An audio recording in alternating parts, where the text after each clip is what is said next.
Duets with Dice presents Yours to Keep, a Changeling the Dreaming Chronicle, Episode 3. Alright. We are live. So, today is Yours to Keep, Session 3.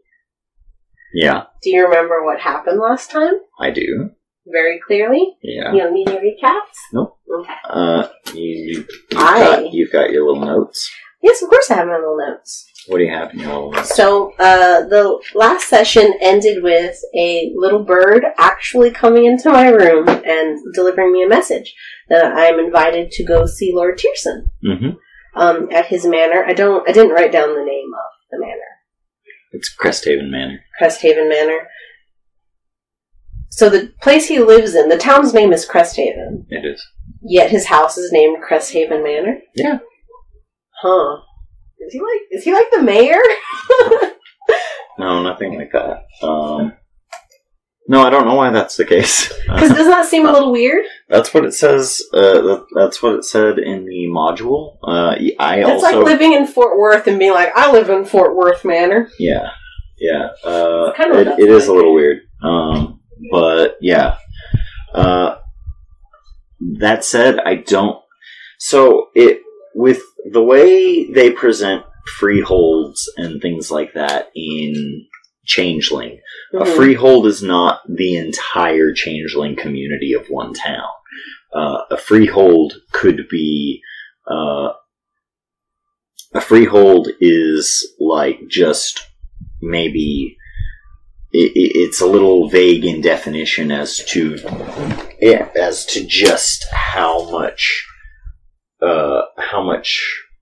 territory you get, so to speak. It's not like in Vampire where, there's the Prince of Rome and he gets Rome. It's more like the nicer your thing is, the more you get. Yeah, you get more, but the boundaries of where that ends are less defined. And so I think that Cresthaven is probably still in the town. You think it's like a subdivision? I think it's like a richer subdivision, like a fancier area. Kind of like how in LA you have, you're in LA. You're in LA, but you're Angeles. really in like Calabasas or what. Yeah. That makes sense. So, we're technically in the same town, same county, same courthouse, but it's just, the neighborhoods are different. Yeah, it would be a case of, this is like a fancy subdivision that is built up on the nice end of town, where Deepwood Glen is like the south side. Yeah, Deepwood Glen is where all the Star Marts are. Yeah. There are no Star Marts in my beautiful town of Point Avalon. And there's only Dollar Generals. Yeah. There's probably a fair number of Dollar Generals down in Deepwood Glen as well. No, there's Family Dollars down there. Have you ever been in a Family Dollar? It is like being in hell. Well, I've been in Dollar General, and being in Dollar General felt a little bit like hell. So this has nothing to do with what we're about to do, but in your personal opinion, Austin, how banal do you believe a Dollar General is? Because from the things I've heard, it is the most non-banal place in the world. Well, every day was a surprise. Every day was a surprise, but that doesn't mean it wasn't banal. I don't know. I feel like the people that come in and out. At least the one you were in. I can't see my face right now, but the face is disappointment. Like you maybe smelled something that wasn't great but wasn't bad. That's the look. Distant, misty eyes. Yeah. So you'd give it a 7? Dollar General? Yeah. In terms of its banality, yeah, about a 7. About a 7. Not completely lost, but pretty bad. It's pretty bad. It has its moments where it's doing good. So that being it being a matter of personal perspective, I could be that person who loves to wake up and go to Dollar General every day, but I'm not that person. Yeah. But hey, I'm not a changeling, so, you know. I don't know. I feel like, or like Walmart at 3 a.m. is a magical this weird place. kind of magic to it. Yeah. No. Anyway, so yeah, Deepwood Glen is probably like the south side, and they have a freehold down there, and you have My beach house. your beach house on the, you have your beach house on the, Pier. kind of away from the pier, but like you're near a. It says it's near an abandoned pier. Yeah, you're near an abandoned pier, and so yeah. That's where you're at, and then there's Cresthaven Manor up to the north, which is its Much own nicer. freehold. Yeah, it's a nice freehold. It's probably like a level 3, Mm-hmm. and so you were invited, and do you want to play that out, or because I've kind of got some other stuff planned. Oh. I had sort of like.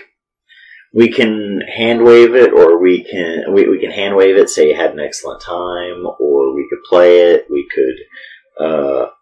I've got some things planned that can happen. Mm-hmm. And probably, I mean, unless something goes wacky, or I get suddenly inspired to go off in a way different direction.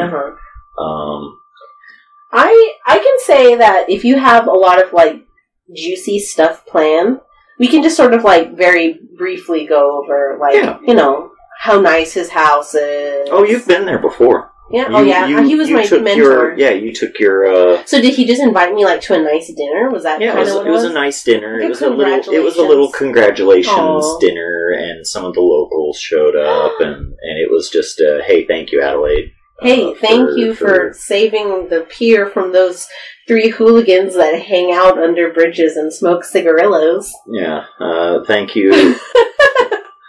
Thank you, Adelaide, for your service to the greater community. You have shined in your nobility and shown why you are fit to lead. Mm-hmm. I've shown that. I've been a shining example of what Autumn She are meant to be. Because the whole point behind us existing in this Changeling 20 is that some of the nobles did what nobles are supposed to do. Everybody wanted, and that would be the in-game reason. There was a house that stayed behind, and the house I was like, fuck it. there were a lot of houses that stayed behind, and a lot of them died because they refused to sully their forms with banal shells. Yeah. Well, that's why they're gone, and I'm here to. Whoever inside I truly am. That's why they stayed to do the right thing. Yep. And did you have any remembrance? I did not take any remembrance. That was something that I wanted to do, maybe through roleplay, because I think it's really cool. Yeah, remembrance is pretty neat. And that's something I'd 100% be willing to put XP I've earned into. But I didn't want to just buy it immediately. That's something I really wanted to roleplay. How much XP are you sitting on? Well, we've only played twice, and I didn't get any XP for our first game, but I got a lot. I got 3 from our last game, because I did exceptionally well. It was a really good game. 3 is standard. Is it? Yeah.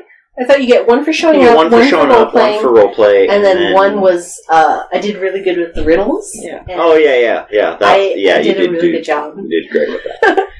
Didn't use no internet or nothing. I used the internet. Did you? Yes. To solve the riddles. Oh, yes. I used the internet to give you my riddle, but I didn't use the internet to solve yours. Yes. Very proud of myself. Yeah. Still am. Okay. So, but yeah, and so I probably just went, had fun. Maybe they gave me a cake, and I take it home. They gave you a fancy cake, and they're like, it's made out of coconut flour. We all heard. Yeah. I'm like, oh, thanks. There's a lot of it left. We ate it. We heard your shitty mortal form. It's so broken. Can't deal with gluten. Because you took how many dots in the gluten allergy flaw? Yeah. And so, yeah. It ends up being a nice little banquet. Mm-hmm. And you stay out long into the night, listening to, somebody, one of the satyrs had composed a nice song for you. And about me defeating the Sphinx? Yeah, about you, like just the whole thing. And it was this really nice little song. Aww. And making me blush. Thank you. Yeah, and it's just this really nice little song, and it was a lovely evening. Lord Tierson got a little drunk. Yeah. Oh, he's unbelievably charming. Yeah. He got a little drunk and just went on and on about how proud he was that you have followed so exemplary his teachings, and that you are the ideal student. And he just started to water up a little. He made a lot of toasts. Joshua was there for a little bit, but had to be home by 8. Like, I gotta go home, guys. Guys, I gotta go home. And so, yeah. Give him a slice of cake and a party hat and be like, you were at a birthday party. Bye! Yeah. Bye, go home! Bye, go home, 12-year-old. Good luck! And so, yeah. You make your way home afterwards. With my birthday cake. I put it on in the little basket of my bike, and then I bike home. Because I don't drive. Yeah. And so, you bike your way home, and it takes about 30 minutes or so. Yeah. You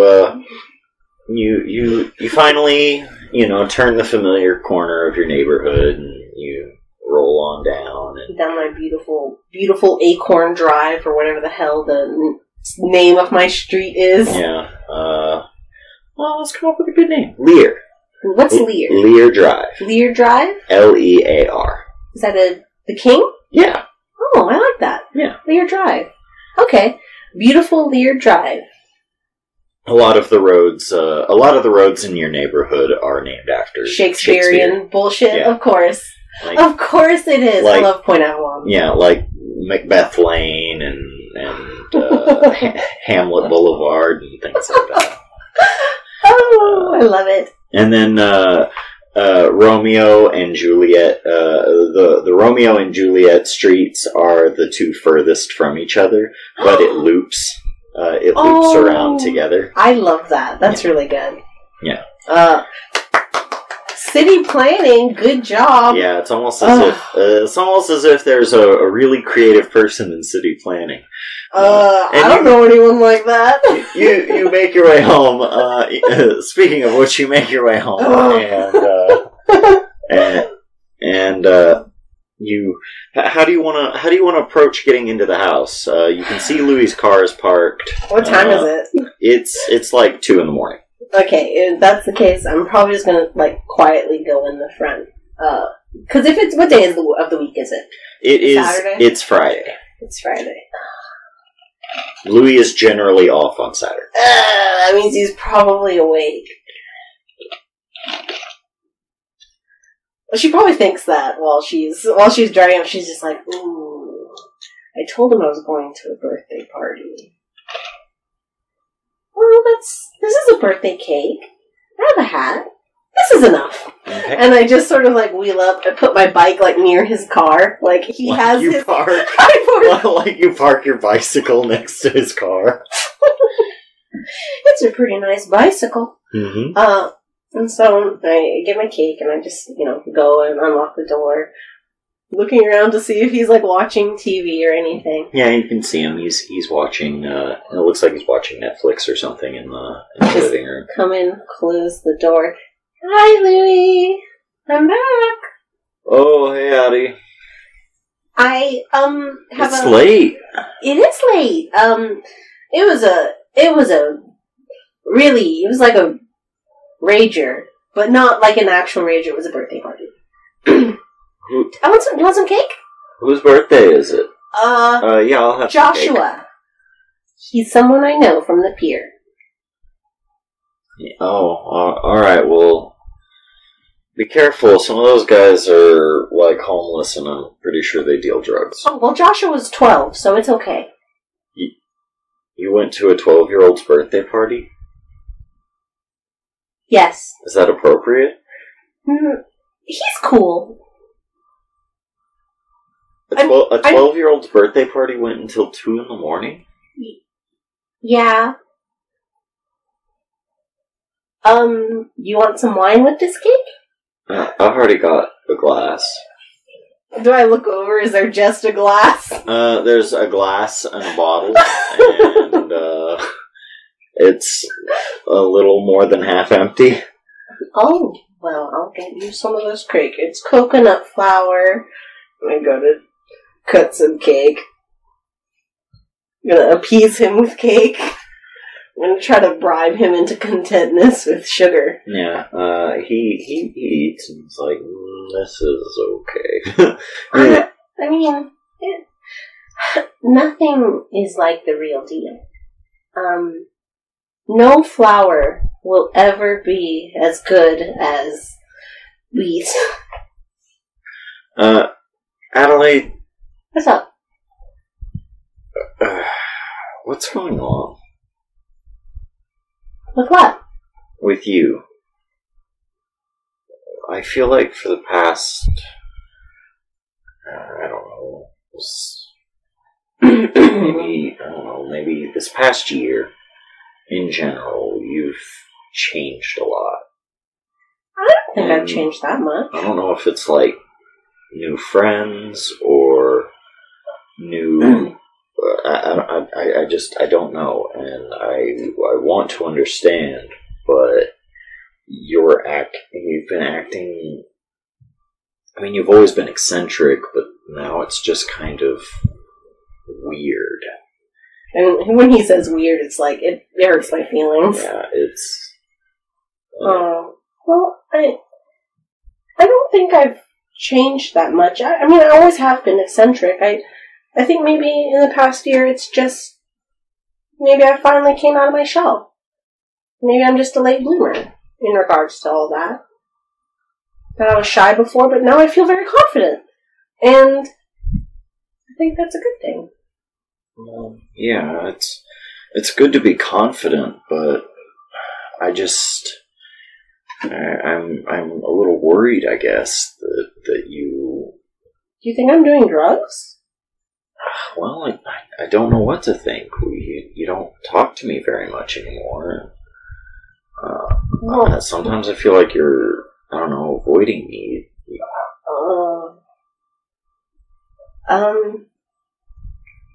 No, I'm not avoiding you, I lie. Mm-hmm. I don't know, I guess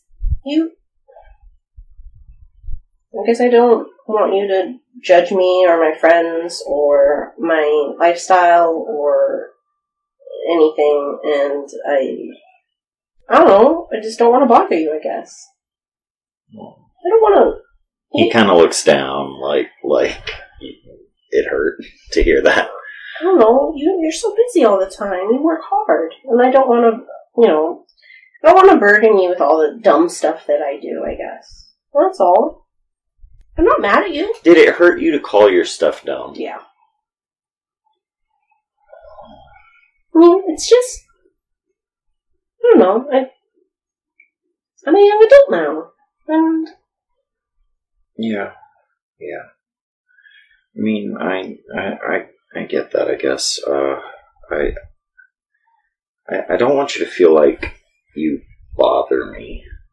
Oh, yeah. And I say that, but I definitely feel like I bother him. I mean, I know, I guess, I'm always just coming from a place of, I worry about you.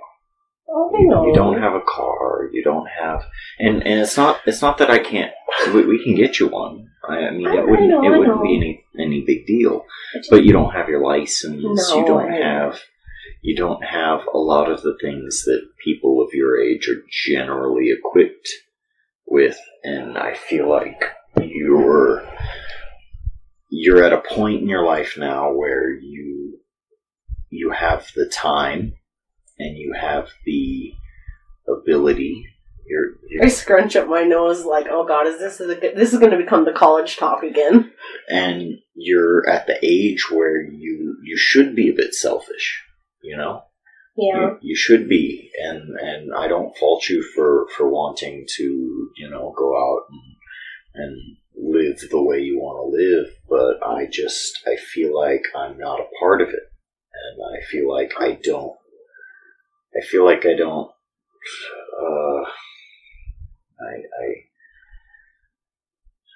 I'm worried. Well, I mean, I understand. I'm older. I'm an adult. I shouldn't be telling you really that you need to grow up. I mean, I don't have kids or anything that a lot of my peers have by now, and well, that's because you don't call any of those nice girls back. Well, They're nice. They're nice, but they're vapid. All of them? There's been so many. I don't know. Anyway, well, you know what? Let's Why don't we do something together? Yeah, let's go out and about tomorrow. You'll actually go with me? Yeah, I'll go with you. Awesome. Wherever you want to go. Oh my god. Where do I want to go? Yeah, wherever you'd like to go. I should probably make a stop down at the office yes. real quick tomorrow. Oh my god! But after that, we can go get food. Can we go get fondue? Sure. Oh my! I love fondue. Okay. We can get fondue. We can get. We can go down to the pier and we can, like, I don't know, play a game or something. Do you want to ride dangerous carnival rides? You want a day drink? No, I don't want. You don't want a day drink? No. No. Because you have to drive. I probably shouldn't. Yeah, I'll be driving. Okay. But yeah, we can go to the pier. We can go do whatever you want to do. I get lonely sometimes. Oh, I'm sorry. You're not around as much anymore, and I never know what you're up to. I'm mostly just by the pier. Like all the time. What's at the pier? My friends. Okay. And, like, stuff to do, and people, and shops, and the beach. I mean, if I'm not at the pier, I'm probably in my room, editing stuff. Mm-hmm. I mean, that's what I do. Okay. Alright, well. Can I film our day out? If you want. Yeah, I guess so. Yes! I'm so excited. This is going to be the best. Everyone online wonders about you. What? They say that you're very mysterious. Oh. Because you're like a ghost. Just skulking around in the background. Oh. You don't say a lot.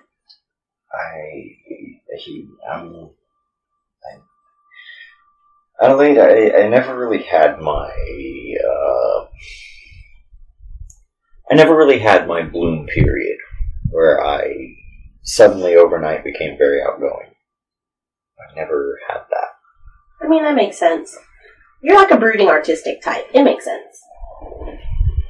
You're like Kurt Cobain. He sort of looks dead. Yeah. And then I smile when I think about that, and then I'm like, wait, he's dead. Oh. Yeah, he's like, well... Bad example. I don't know if... Bad example. Yeah. Okay, well, I'm going to put the cake in the fridge, and I'm going to go to sleep, and then we can go have our day out tomorrow. I'm very excited. Good. Well, you finish your wine. Okay. Right. Okay. Good night, Adelaide. And I just sort of like go upstairs. I'm very excited. I hope maybe he won't ruin it. I think, and it's a kind of a negative thought, and I try not to be super negative, but past experiences coloring future experiences. I'm like, he probably won't mess it up by being a Debbie Downer. And then I, like, go to sleep. And so, yeah, you go to sleep, and you wake up the next day, and the sun's peeking in through the blinds, and it's a new day. We haven't really seen what your room looks like nowadays. Oh, yeah. Has it gotten It's better? Well, the mess is more or less the same. Except maybe it's grown. The stuff. Then it's not the same. I mean, some things have changed. Definitely the decor has changed a little bit. I got one of those canopy beds, one of those like with the gauze over the top, and I strung fairy lights throughout it. I did it for a DIY for one of my videos, like how to make a fairy bed, and it was a long video of me putting it up, taking it back down because I messed something up, or put it in backwards, putting it back up again. It did okay. Not great. A lot of dislikes. But, so far, channel's growing. Mm-hmm. It's on the upward, it's moving up. Yeah, you're on the upward. And, you probably, I want to say maybe you have like a popular video series where you focus on a specific topic or thing, and one of your videos just sort of went viral or something. Yeah, went viral because some famous YouTuber made fun of it. Philip DeFranco was like, "What's going on here?" No, I was just putting makeup on a cantaloupe. More in a positive light, where somebody famous on YouTube liked your video, and for a while back in the day, if you subscribed to somebody and they liked a video, it would show up on your feed. Oh, and so. And I don't think it's been that way for a little while now, but it used to be. Yeah. And we can say, for all intents and purposes, that it happened. Yeah. And so one really famous person liked your video, and a lot of people watched it. And then immediately I got, a couple thousand, and I was like, whoa! Yeah. And so, yeah. Very excited. What kind of video do you think it might have been? I probably wasn't putting lipstick on a cantaloupe. I mean, it could have been. I don't know, maybe I built something weird in the backyard, or some manner of nonsense. Oh, maybe it was the mermaid tail that I had bought. And I did a little mermaid tail thing and hung out on the beach with a mermaid tail, and I got a horrible sunburn. And then, like, the last, 3 minutes of the video were just me treating my own sunburn. Alright. And so, yeah. Like I said, you wake up and you're super in your room, excited. and walk us through your morning routine. Yep. I wake up and I get ready for our cool day. I'll probably wear something nice because fondue restaurants tend to be a little nicer. Like, not like Fogo de Chao nice, but maybe Cheesecake Factory nice, you know? So I'd probably wear something nice, but I'm definitely going to be wearing that GoPro, baby. So ready. But yeah, I shower, put my hair up, put on my GoPro, and check my subscriber count, put it on whiteboard in the background. Mm-hmm. So that way I can always kind of see it and go, yeah, every day, moving forward sometimes, except when it goes backwards, and then I cry. Yeah. Alright, and so, I go down and I'm gonna go wake up Louie to see if he's already awake. yeah, he's asleep on the couch. Oh, you're a messy bitch. Pardon my language, I'm gonna bleep that out later. Wine bottle is empty. It's sort of, anyone watching the camera just sees a hand reach out, then lean over the camera, like slap his cheek a little bit. He sort of moves your hand. Good morning, sunshine. The world says hello. Oh. Yeah. You fell asleep watching Daredevil? Was it good? I don't know, I fell asleep. Oh. Wake up. Yeah, give me a second. Oh. I'll make you breakfast. Are you drunk? Are you hungover? A little bit. I'll make you some toast. He sort of just gets up. You make some breakfast, and you set it out while he's off. You know, Getting ready. Getting ready. Putting in eye drops. Yeah. He eventually comes out. He eats the breakfast, and he says, "So, all right, where do you want to go?" I want to go to the fondue restaurant in the town over. And then we can go to the pier. And then maybe you can meet some of my friends. Or maybe not. I don't know. We'll see. Okay. Sure. Yeah, give me... Alright. And so he grabs his keys, wallet, phone. Wallet, phone, keys. Turns He around a couple of times, looks at the house. Oh. checks his pockets, and walks out. And, you get into the nice little luxury car that he has. So, Louie, do you want to tell me anything about this car? Oh. And I point to the camera in my head. Oh, you're filming. Yes, I told you last night. You said yes. Is that a lie? You said yeah. Okay, I didn't remember.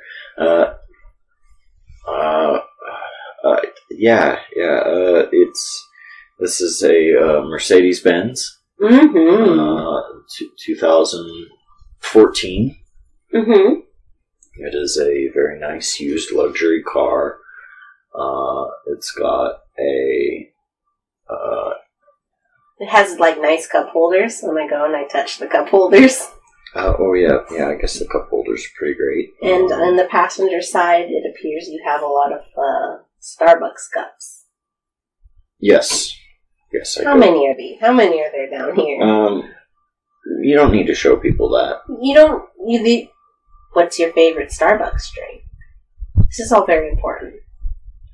He says the name of a drink. He says a very long name. Because Austin got very frustrated the last time he went to a Starbucks. And I had no idea what I was getting because I don't know anything about coffee. I ended up ordering a hot chocolate and then getting super pissed that there was no caffeine in it. And then it spilled on me, and I was very, very frustrating. Very upset. It ruined... And otherwise... it ruined the entire trip out. And so... Yeah. You go and... You go to this fondue place, and... Yes. It's on the south side of town. Toward Deepwood Glen. Yes. And you see... passing through town, Lady Keelan. Oh, Keelan de Winter? Yes, Keelan and Lysander, in fact. What are they doing? They are eating at the fondue restaurant. Oh, nice. As you enter the fondue restaurant, you look around and you see her and Lysander sitting at the table, eating fondue. She's dressed her mortal seeming is dressed very casually. She's very pretty. Yeah. Elegant. She doesn't seem quite so elegant. That's more like her fairy sort of thing. Her fey. What do you call it? Mien? I think so. Yeah. Her fey mien is, of course, very elegant. She is a she, and not the autumn kind. No, she's the real McCoy. She's the real deal. She's the real deal. And her mortal self is a very attractive, 23-year-old girl. Oh, we're the same age almost. Yeah. She's, probably been fey longer. So yeah. She just snatched the girl. Oh, yeah. I forgot that's how they do that. Yeah. With the, what do you call it? I don't remember what their specific name Arcadian Sheet. Oh, yeah. Yeah, they just snatched them, and so she's been pretty much living in this shell for a hot minute. For a while. Yeah. And she looks up. Oh, hello, Miss Lily. Oh. Keelan. Hey. And is that Adelaide? Yes. Hi, Miss Keelan. We're just here. Hi. Oh, do you two know each other? Yes, he's my brother. You two know each other? Yes. I know Keelan. How? She looks at you, waiting for your answer. We've seen each other on the pier a couple of times. And I sort of give a wink with the eye farthest away from Louie. She sort of gives a look to Lysander and grins. Of course. Wait, you guys know each other? Yeah, Louis looks uncomfortable. We went on a few dates. Oh.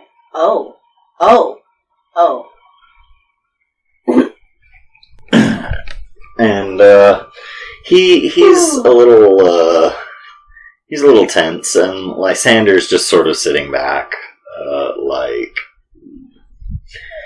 Oh. Join us. Oh. Oh, that's not necessary, Keelan.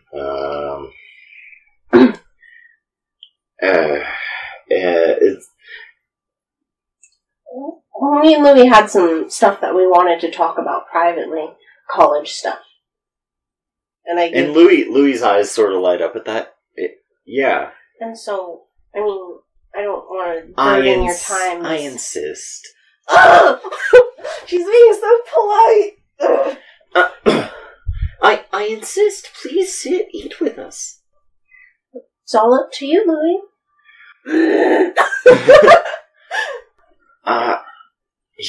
Yeah. We can eat. I guess that wouldn't hurt. It's all up to you. And I touch his hand, We can sit and eat. It'll be okay. Okay. And so you sit down, and the air is tense. I'm just looking at the pot of fondue in the middle of the thing, and it bubbles every once in a while. I'm just ugh. It is so quiet and heavy. So siblings. Yes, we don't look anything alike. No, I'm surprised. You are. You're so much older. I supply. More mature. Oh, more mature is probably a better word. Yeah.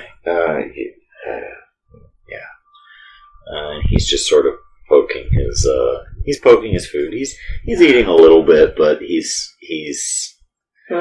really avoiding any sort of eye contact or prolonged discussion. Any answer he gives to any question is very short and curt.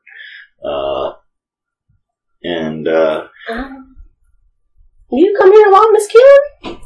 Oh, I love this restaurant. Me too. It's one of the nicer things about living in the Glen. Yeah. You not. I think it's a nice restaurant. I say, not wanting to insult Deepwood Glen. I do too.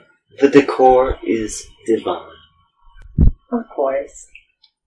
And Lysander is, of course, just quietly sort of... like eating his fondue, eating his fondue. Yeah.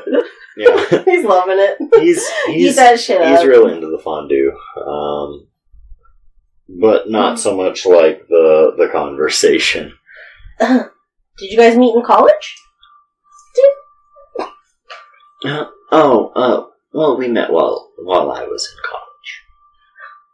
Where did you go to college? She sits there, pauses.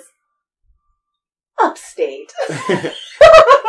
Yeah, basically that sort of thing. I went upstate. And she looks over at Louis. How have you been? I'm okay. I'm good. I've got a nice job with the city, and yeah. The house? Yeah. I built it, and everything was okay.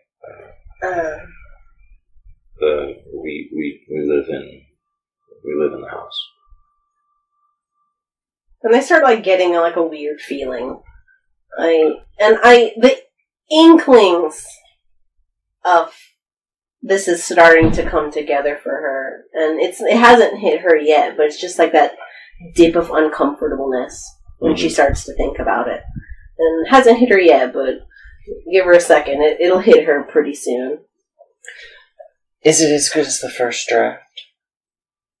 Keelan. Excuse me. And he gets up and walks to the restroom. Check, please. Miss Keelan? Yes, dear.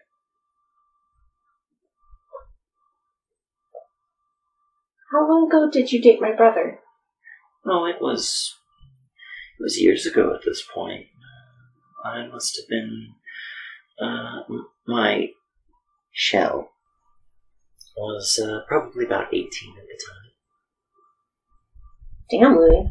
I mean, pardon. It was about 5 years ago now. It was just a few little days.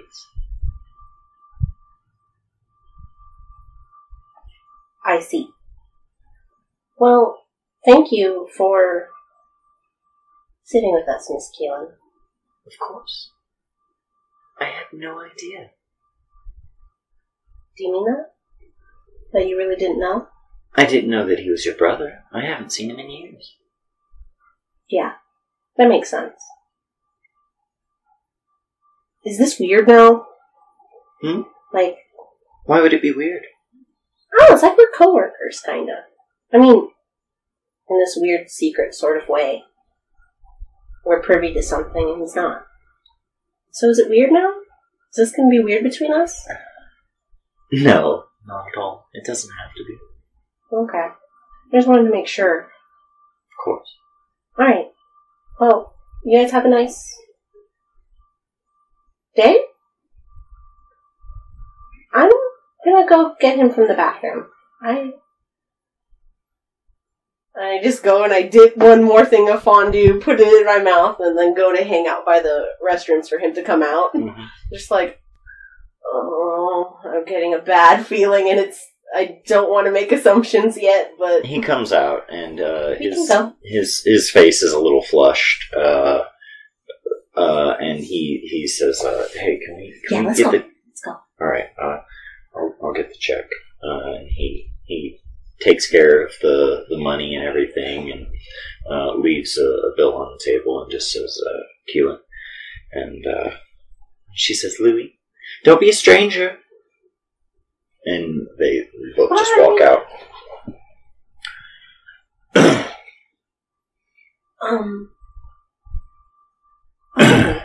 Well, I am so sorry Didn't that she insisted on that. My bad. do you know her? Yes. She's one of your friends. Kind of? Friend of a friend? Friend of a friend. That's probably more accurate. I've seen her. Did she break up with you? Sort of. It wasn't a matter of her. I mean, I broke up with her, but she. Well, I mean, I guess you're old enough. She cheat on you? No, nothing like that. While we were together. I really liked her, and she just wasn't the person I thought she was. Yeah. She, has a small malicious streak? Yes. Yeah. Exactly. I understand. Be careful around her. Especially as it pertains to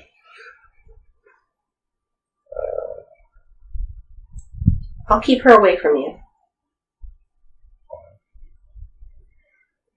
You've got something, Adelaide. Something kind of like what I used to have. I know it might be hard to imagine, but there was a time where I was a much more eccentric Yeah. individual. When I remember my time with Keelan, I don't know, it's all kind of a blur, but it ended when I had written up the first draft of the house that we live in. And she took it, stole it from me. After she had told me, she had egged me on for a very long time to get this house done. And I did. So I sat down, I worked on it day and night, and I finished it up. I had the writing. It was all great. It was perfect. It was perfect. Yeah. The house we live in now is a shadow of that house. And the house we live in now is amazing. It's lovely. It's lovely, but it is. Anyway, she took that first draft right in front of me and destroyed it. She tore it up. Adelaide starts to cry because she 100% acknowledges what has taken place and that it had happened so far. Tore it up, and I remember getting very upset. I was livid, and ever since then, I haven't been the same. It was a masterpiece, and it was.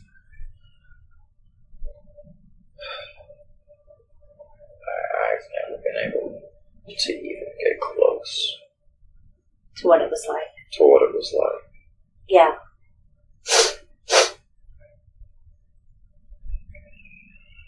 And they're just like sitting in the car, and she's just like, she's crying. What's wrong? I'm sorry, Louie. It's not a big deal. No, it is a big deal. It was. That's so cruel. Oh, yeah, it was. And I hope that maybe she's grown up a bit. She hasn't.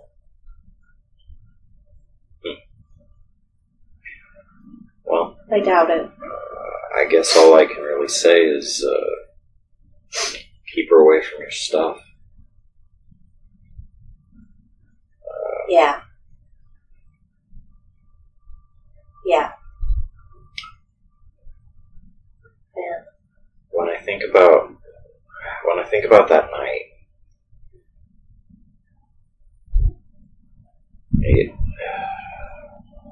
everything's so... When I think about that night, everything is so hard to wrap my head around. It is... She told me something, and God, I can't remember what she said. She told me it was about... I remember whatever it was that she told me. It was ridiculous. It was insane. Yeah. And then right when she told me, she said that, it had been fun, and this is, I remember this, she said, this is truly the best piece of work that you've ever created. Yeah. It is amazing. Every detail, every little piece of mathematical splendor. And she asked me if I had made a copy. I hadn't. I just finished writing it up, and I wanted to show it to her because she had really helped me. She inspired you? Something like that, I guess. And she took it and ripped it in half right in front of me. And then ripped those halves in half, and that half in half, and blew it in my face. Oh my God. Oh no. And she said, that was the best thing you would ever create. And you would never create anything like it ever again. And I am inconsolable, probably for like 20 minutes at this point. Go ahead and take some temporary banality. Yeah, that is the worst thing she has probably ever heard. She's angry. Let me see. Temp is slash? Temp is the slash. Okay. Once it's full, you get a permanent. Yeah. And she is inconsolable, but so glad that she got most of this on camera. At dinner, she probably took it off and just placed it on her lap, but she never turned it off. And she's angry in a sort of way that she doesn't often feel very hateful towards a lot of people. She, like I said, tries to be positive and tries to think, okay, well, not everybody is bad, not that bad. With the group of unseelie hooligans, even when they were bad, she tried to be understanding about it. But it being that close adds a little bit of venom that I think makes her more malicious in how she feels towards Keelan. Just because it's very, very close to home.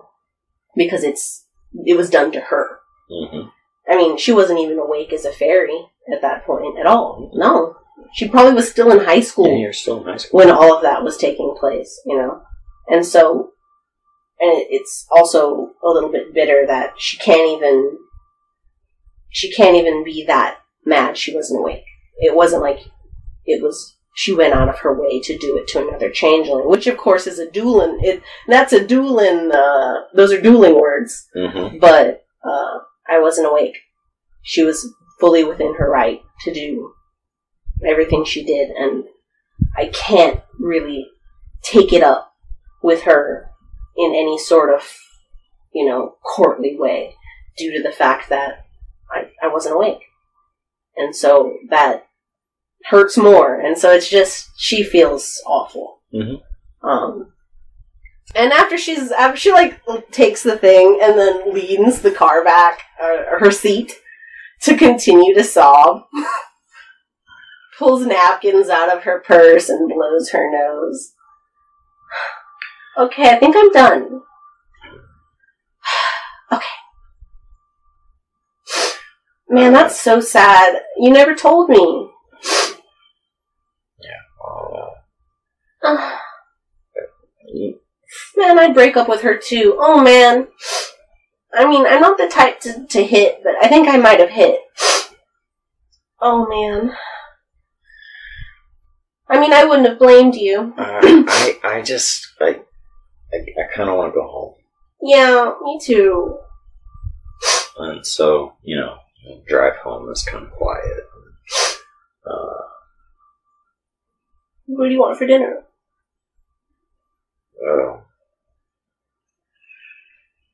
Whatever you want. I don't know. You can order a pizza or something. I'm not hungry. Yeah. I'm so sorry. Oh, well. No, I'm sorry. It's in the past now. Well, it's in the past, but it ruined my day today. Yeah. And it ruined your days. A lot of them. Yeah. Yeah, that's true. God, I'm so mad. Ugh, I'm so mad. You're leaving. I want to make you feel better. I don't know. I want you to be like how you used to be. Because I do remember you used to be so much better. I mean, you were always sad, but you didn't used to be this sad. I remember, like, in middle school and stuff. Yeah. Well, in a way, Keelan helped me. By what? Ruining your life? She didn't ruin my life. I mean, she ruined the house, yeah. That was hard, but in a way, that sort of helped me, it helped me put things in perspective. It made me realize, that I should probably get a better job and take care of the things that really matter.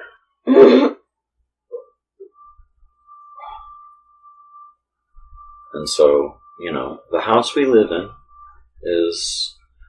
It's beautiful. I love this house. And so that's good enough. I think she was wrong. Well, of course. And I don't know why she did it. I didn't want to ask her at the table. No, I mean, I think she was wrong what she said. What? That it was the best thing that you'll ever do. I think she was wrong. You're not that old. He's pretty upset with that. Adelaide, I know, okay. This is hard. I did not design our house. You didn't design this house? No. I looked up some designs online. I hired a contractor. I gave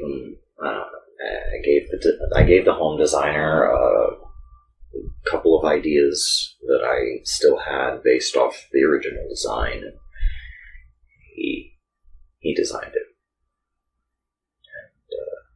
In the foyer upstairs? That was my idea. That was from the original. But yeah. It's not exactly the same as I had designed it, but he said, the idea. It would be more economical to do it that way. In the end, his idea is probably better. That's not true. It really doesn't matter. It's a house. We live there. We like it. I love that house. I do too.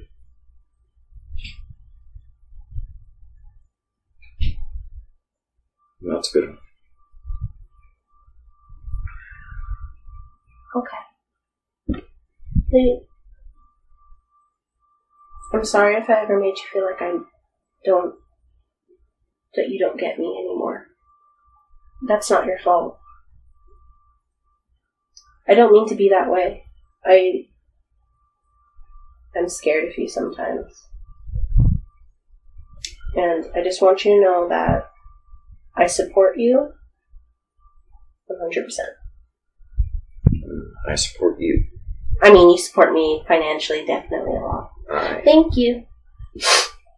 I support you. I want better for you, but in some small way, I think I'm probably jealous of you. Just a little bit. Yeah. I don't feel that way anymore. And I miss it sometimes. You know, I hear that some people, when they lose their mojo, they have to go on, like, life-changing adventures to get it back. That sounds like some bullshit. And, You could hitchhike across the United States to find yourself. hell no, I have a nice car. Why would I do that? I have a nice car and a good job, and that good job helps support you in the things you do. And so, that's good enough, I guess. You're kind of like my, like how it used to be a long time ago, where artists had to have, like patrons. It's kind of like that. I've had a few patrons myself. Yeah. Oops.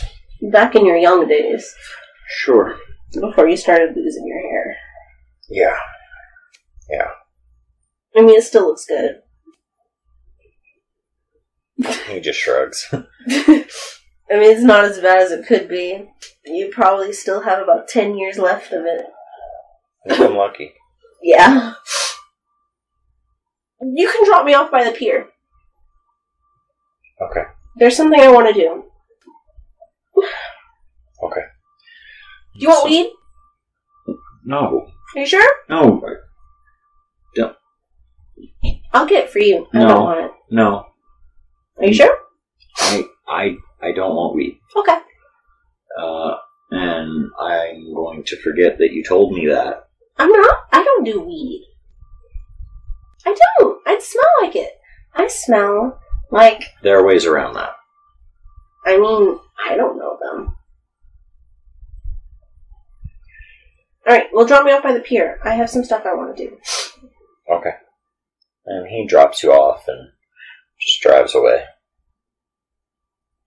I go and I probably lay on the beach and cry a little more. Mm-hmm. Just make like a headrest out of sand while people are like walking around me sunbathing. Just like lay on the beach, look at the ocean, cry some more, pull some sand over me, like a comforting sand blanket. Mm-hmm. You while you're laying in the sand, you hear, "Are you okay?" No. I probably just had the worst day of my life. And I just kind of like look around after I say it, like, who's that? You see William. Oh, hi. What's up? It's a little bright out. Yeah? You want to go to the freehold? Sure. Here. And I like brush the sand off of me and sit up. Chimerically, you just remove a sand blanket Yeah. from yourself. There's like an actual sand pillow. It's Sand perfectly pillow formed with a little... Yeah. It has a little sand pillowcase. It's Yeah. lovely. Yeah. And, Okay. you Nice. just remove it and get up and you go with William to the freehold and you knock on the little thing and I love when it does that. what's the matter? Oh. I'll just show you. It's so much. The glamour of the area does make you feel a little bit better. Just the innate wonder of the area. Here, let me show you. And I take it off and I set it up and I show him the whole thing, the awkward conversation, all of it. Oh wow! He didn't actually build our house. Oh man, I'm so upset. Oh. Yeah. I just don't know what to do. Well, me neither. Yeah. What would you do? In my position? Your brother seems poisonous. That's what it's like living with him. Maybe you should move out. I don't want to move away from him. I mean, not to sound fatalistic or anything like that, but he's already really depressed. I think if I were to move out, I don't want to think about it. He's that kind of guy. He's on a lot of antidepressants.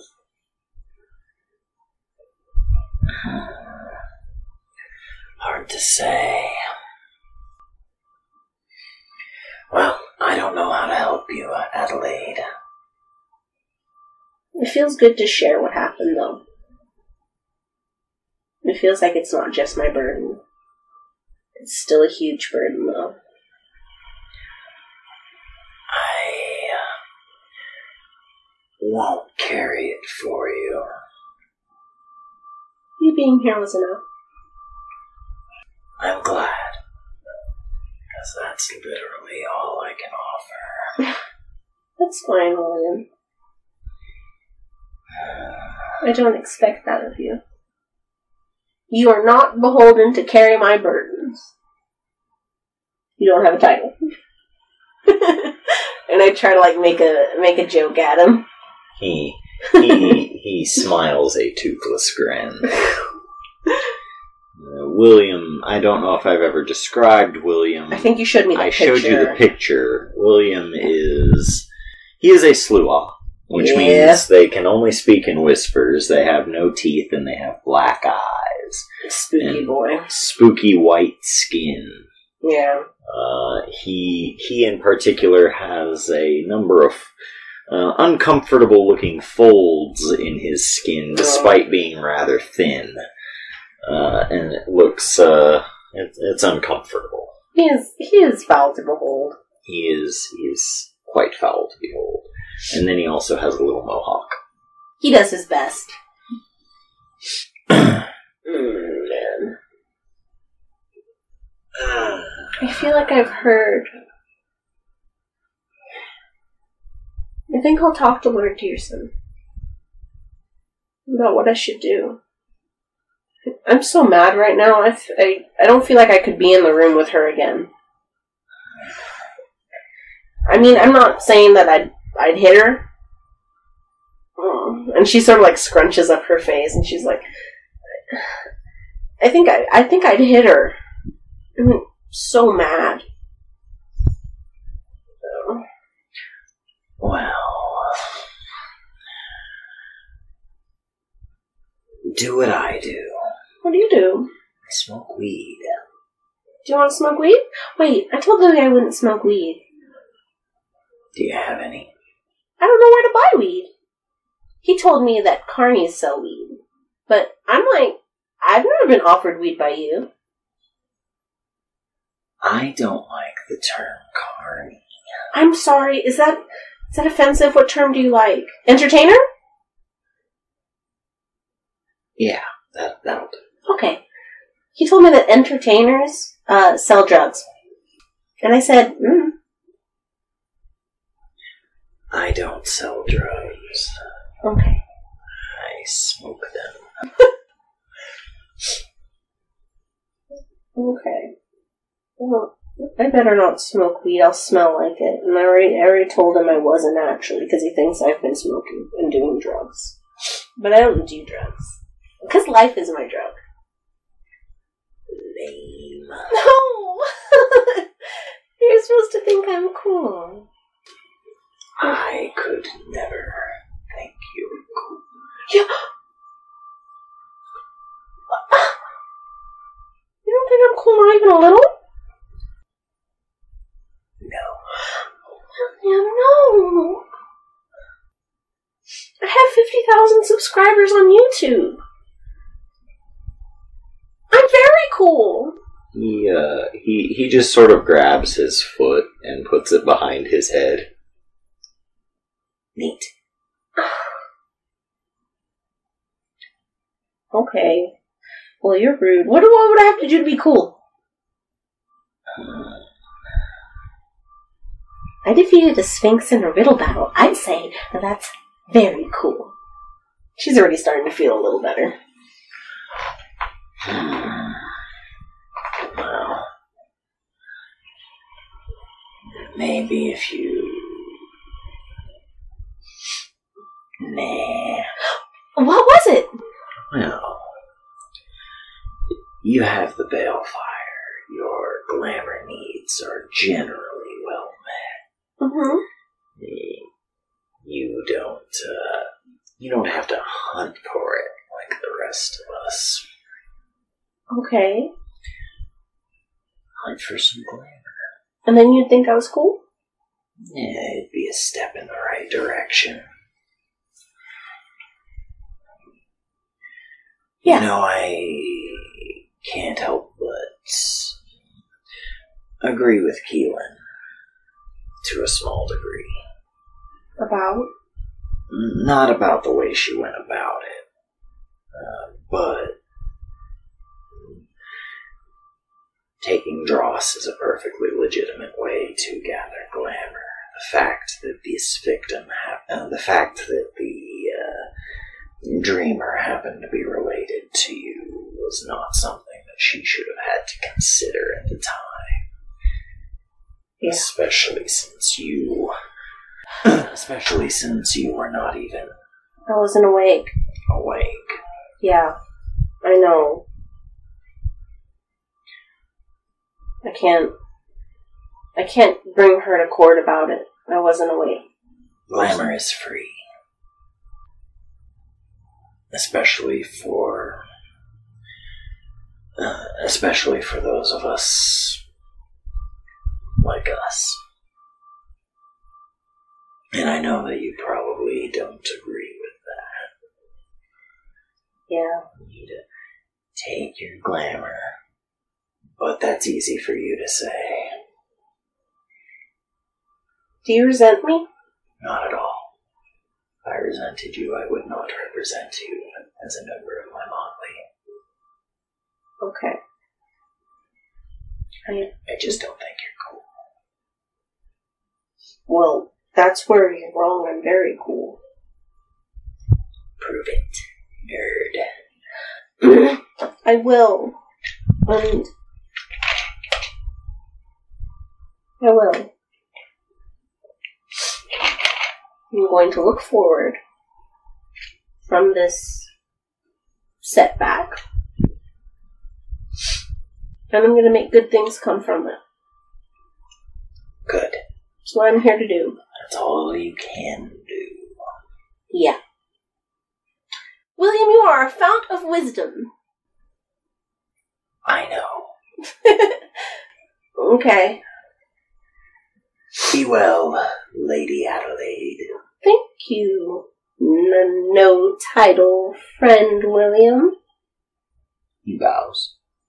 You know, I'm just saying in the future. Backwards. I'm just saying in the future, you know, if you ever wanted it. Free glamour? Title. Oh, God. Oh, a free glamour. No. William, you can stay here whenever. No. You're my friend. I'll be happy to stay here. You But wouldn't stay at my balefire? I don't want to sleep at the balefire. That stuff is doesn't feel as good as... Hey. I guess. We all do it, Adelaide. I know, I just... Even the glamour of this balefire comes from somewhere. Yeah. Yeah. Well, that being said, you could stay here whenever you wanted. But I have things to do. You know, you have the, you're proficient in aeromancy. Of course. Sometimes the mists make people forget. The mists make people forget on a very surface level. Yeah, they But do. on those deeper levels, they remember. And he sort of takes his leave at that.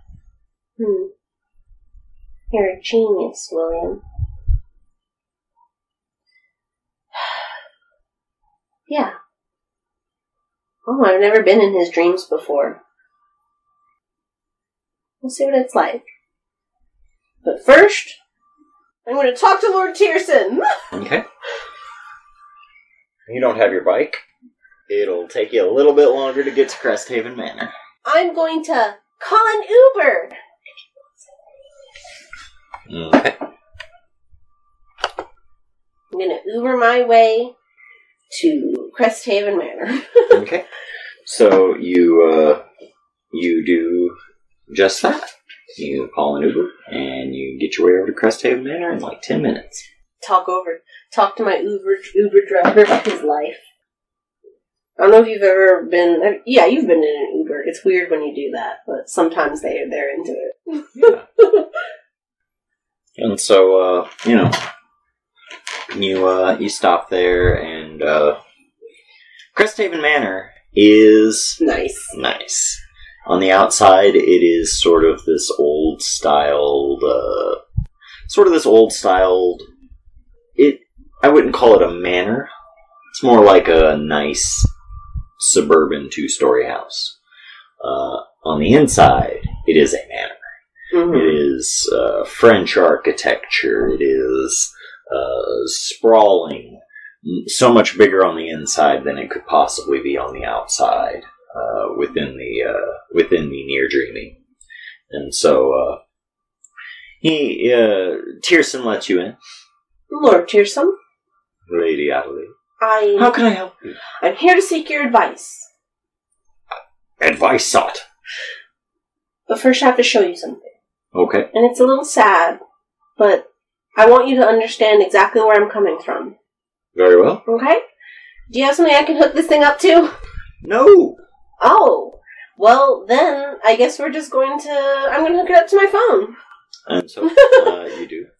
And, he looks over and, he watches the video. He looks at you with, tears in his eyes. What would you do if you were me, Lord Tierson? Well? What's past is past, my dear. Yeah. Sorry to say.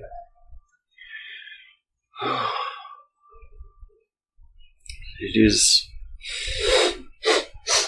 Yeah. And, he starts getting sad, and it triggers me, and I start getting sad, and we're getting in, a little sadness loop. Me and him get along surprisingly well. We're similar in a lot of ways. He does weep a bit. Yes, the unseelie tend to be quite crude in their methods of gathering glamour. Lady Keeling did not always have a font from which to grab from. And even then, I understand that she prefers not to grab from the Deepwood Glen. It keeps the balefire stronger, you understand. Yes. Oh, It is so sad that it happens to be your own brother, your mortal flesh and blood.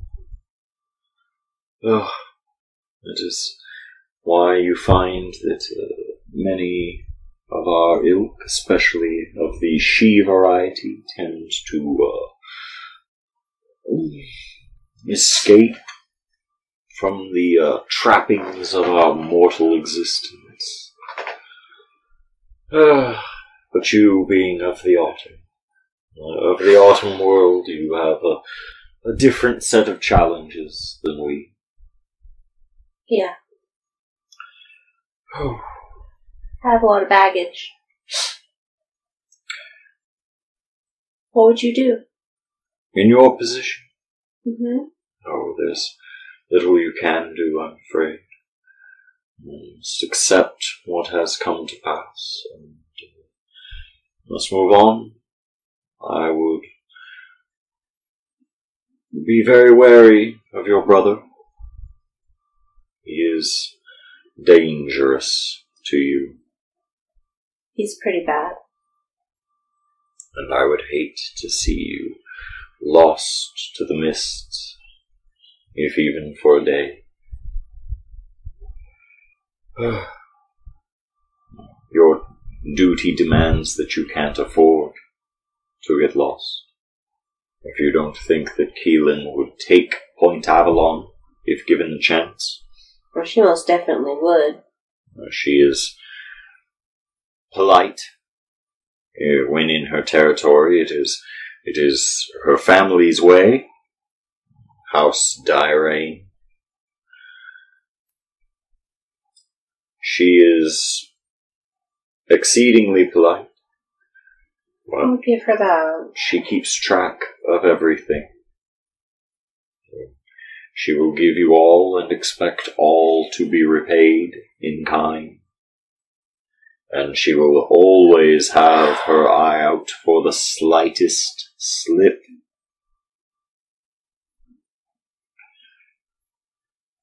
Yeah. She is like a viper, coiled to strike. I think I'm gonna have trouble being civil with her. Oh, but you must. I know, and I know. I know that there is such tragedy and personal relationships involved. I feel like she stole from me. Well, she stole from your brother. Yeah. But stole everything. From what your brother says, it seems that you benefit from his banality in many ways as well. In some ways. I just wish it wasn't so bad. It is very rare that you see someone, that you find a dreamer in their purest form make a lot of money. Well, he's not much of a dreamer these days anymore. That banality helped him. It helped him get a job. It is so tragic to see a dreamer lost. It is sad to see that sense of wonder leave the world, of course. But you must understand that in some ways you benefit from Keelan's action that day. I'm very privileged in a lot of ways, and I know that. I feel spoiled. Oh, you're not spoiled. You're right. You're... There is nothing wrong with you at all, Lady Adelaide. And I know that submersing yourself in such banality can be... It's hard. Discouraging.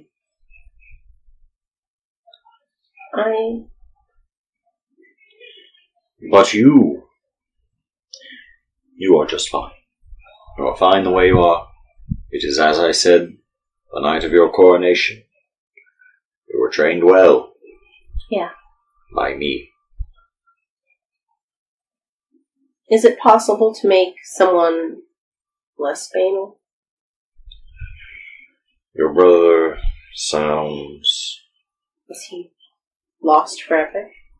Your brother sounds lost to the dream. It seems that action, Keelan, being of the unseelie variety that she is, seemed to have cut him off. It is a technique used by the unseelie, mostly. Yeah. The technique where you fill your target up with so much banality that it draws every last bit of glamour from them. And she sort of winces just thinking about it. Leaving them artistically dry. I have never seen anybody recover. I have never seen a dreamer recover from this. But there are many things I have not seen. Yeah. I have not seen a duck with 4 legs. Nothing's impossible. Nothing. I know he may never be what he was. But I think he can be better than he is now. The wound will never heal. It's possible. But it might scab up. It sounds that you wish to pursue a dangerous line of a dangerous sort of quest. Very dangerous. For in attempting to repair what is lost to him, you may find yourself losing something as well. And he will not always see you as... Pause it. Apologies. Okay. There was a knock at the door. We solved the problem, and we'll get right back. Alright, so, yes, he was warning you. Yes. That it was very dangerous. That it was dangerous and that you may lose yourself in the process of trying to restore anything of his. And, frankly, if he's been lost, we have you now. And we need you. And certainly until young Joshua could possibly act as a replacement while any of us are lost. But he is very... He's very young. He's very young. He's very fresh. He is fresh, but he has a fertile imagination.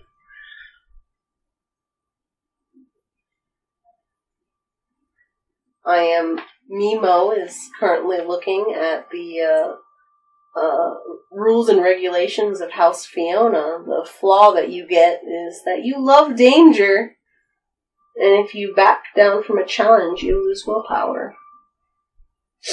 And I also recall that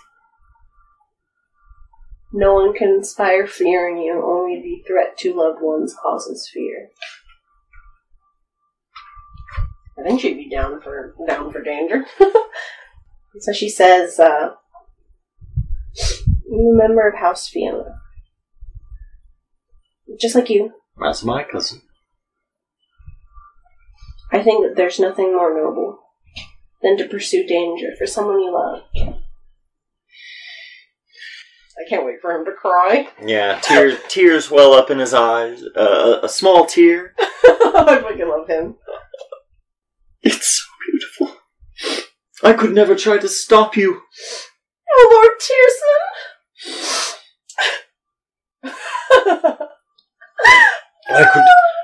I could never stand in your way. What am I saying? Go, help your brother. Help him. I don't know how to go on a quest. Tell me what I need to know. I don't know. Then I'll go ask somebody else. Thank you so much. I appreciate it. I had a great time, Lord Tierson. Be well, Adelaide. Alright. I'm gonna consult my dreams for wisdom. Give me a second. Okay, after thinking about it, it dawned on me that Lord Tierson would probably not refer to Adelaide as Adelaide, but instead as Lady Lumina Lux, her seigned name. Yes. Lady Lumina Lux Fiona. Mm-hmm. And so, just scratch that. It might be a sort of thing where in public, she's like, you can call me by... Oh, by Adelaide, of course. Please call me by Adelaide, because if anyone overhears it, they'll ask me questions, and I don't want anything to do with it. But in private, he probably uses my name more often. I imagine in public he probably uses your name, too. Yeah. He is an Arcadian she, and unconcerned with mortal nonsense.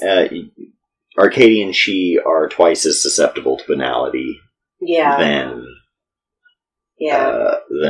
regular folk, or than regular changelings, and so can't risk it. Yeah, no, that's perfectly fair. Well, it makes sense that, maybe some of my other friends, I insist that they call me. Oh, sure. Yeah, some of the others will probably. He's insistent on using my beautiful name, which fits me very much. And so, another thing is that your personality has changed, but you still feel like you're very much Adelaide, and you're always Adelaide. Yeah. One thing we need to figure out going forward is who is Lumina Lux, and what is the difference? Even if you don't have remembrance, it's probably not a bad idea for you to think about some of the other lives that Lumina Lux has lived. Because they have... if you have remembrance, you get little snippets. If you have remembrance, you have the snippets. But you know, in order to roleplay Lumina Lux, which is as much a part of you as Adelaide should be. Yeah. Because, one thing is that I want to ramp up the this is how different you are. So far, you're still pretty much Adelaide. Yeah. And you're still a quirky weirdo. You're just kind of like quirky weird Adelaide instead of this seemingly different person. And so I think starting with the idea of House Fiona and moving from there. I think the part that I've played so far of her being different is just a gregariousness that was not present. That wasn't present before. That there was a sort of reluctance to pursue any sort of good doings. I think in this case, maybe Lumina is maybe sort of the fearless sort of maybe a little bit swashbuckling. Not necessarily swashbuckling, because Adelaide, or well, maybe, I don't know. Think about it though, because to me it's like, you don't have any skill in melee or anything like that. She's not. However, that could be something that Lumina is having trouble even this, abiding by, so because do the cantrips you get each time you reincarnate, do you get the same ones, or do they change? I'm not certain. I would think maybe they are. I don't know. Because for me, definitely, she does feel like the leader who does go out of their way to do right by other people at the expense of themselves. Mm-hmm. And the kind of things that I have at my disposal very much are not really swashbuckling. They're very supportive. Mm-hmm. So, in a leader sense, not so much as on the battlefield, but behind the scenes, almost. Mm-hmm. Spy Master-esque, if anything. Okay. Yeah. So less a warrior king, more think about more a diplomat. Yeah, just moving forward.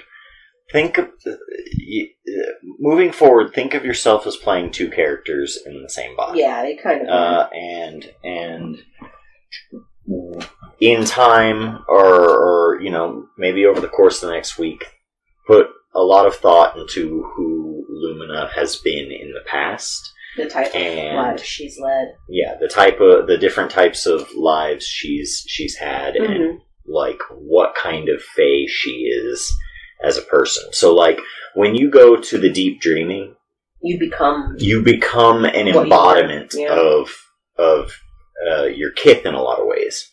And so like I've seen things where it's like, hey, you never want to run into a troll in the deep dreaming. Why? Because they are like a troll? Because they will embody that fierceness and protectiveness and all of that. And so they would very much be the type to sit there, lock you in a tower, keep you stuck there, and then seal the tower away 16 times over so that you could never possibly escape, just to keep you safe. We're just doing our best here. Wink. Yeah. Yeah, I do think this sort of almost all-knowing sort of leadership role. You have a lot of insight. Mm-hmm. You have access to forbidden art. You have access to a wealth of knowledge, because that's really what her cantrips give her access to. Yeah. You have the ability to know what's going to happen in the future, and you have the ability to dive into people's dreams and their thoughts and their desires through that sort of way. Yeah. So that's sort of what I'm going to kind of go for, this hand of the king almost. Okay. You know. You are wise and you are all-knowing, and you illuminate everything. Okay. And because she's very brightness themed, that's what her name is. Her name is Brightness, and so this illuminating leader is what I want to kind of embody. Cool. All right, so. All right, and so he cries. Yes. And I cry, and we touch hands, and it's very nice. Yes. We feed off each other in a positive feedback loop of emotions. It's exhausting. And he sort of looks back and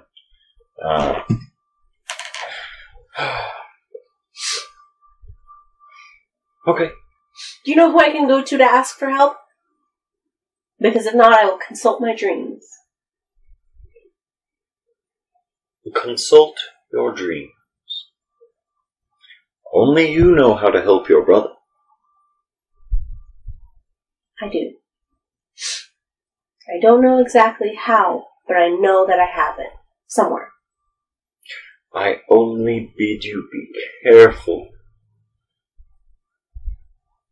I'll do my best. Yes! I'm gonna do it! And then I turn around and I run out. Okay. Filled with energy, and I run, and I'm like, yes! Oh God, I'm far from home. Oh, I'm gonna call an Uber. Call an Uber. And, the Uber comes, picks you up, and, where are you going? I'm going to stop by the Dollar General on the way home, because we don't have any Star Marts. We have beautiful, pristine Dollar Generals. I've never seen that before. But I mean, there's one. It's not pristine anymore, but it was for like a little bit. Like 2 years, it was good. Didn't even have a security camera up front that you can obviously see. Things have changed. So, yeah, I go there and I pick up some ZZZ Quill. So as you go to as you see this Dollar General, it is a grayish, a grayish, very drab sort of building in the dreaming. It is unlabeled. Or, no, it's labeled, but it doesn't have, like, that black and yellow label. It's just literally, like, Times New Roman font. over a white banner that says Dollar General, in like with not even like bolded or italicized or anything. It's just very plainly written, Dollar General. Just suck in some air before I go in, like I'm holding my breath almost, just and then I go in, I grab some ZZZ Quill. The air in here it's heavy, and the grab aisles, a bottle of Southern Homes. It's heavy, and the aisles seem to stretch on forever. Yeah. And there's just a drabness to everything. Glasses. You look at the Dollar General brand foods, and they're all just like gray. They're like gray cans that, again, in Times New Roman across it just say beans. Beans, cola, Mountain Dew ripoff. It's Thunder Lightning or Mountain Lightning. And, ugh. and like, it's cramped in a way that is like as you're going through the aisle, it just sort of feels like the aisle is closing in on you. I feel like it's closing, so I turn sideways and walk down the aisle like, oh, it's kind of cramped in here, but people would just see me in the middle of the aisle, crab walking. Okay, just gotta get the ZZ Quill. Jump, pop it into my cart. You grab the little ZZ Quill and you pop it into your little basket. Alright, gotta go.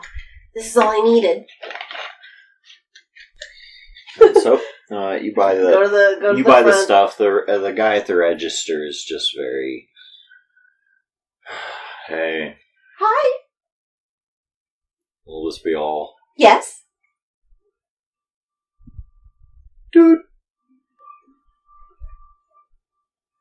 That'll be $3.75. Here you go.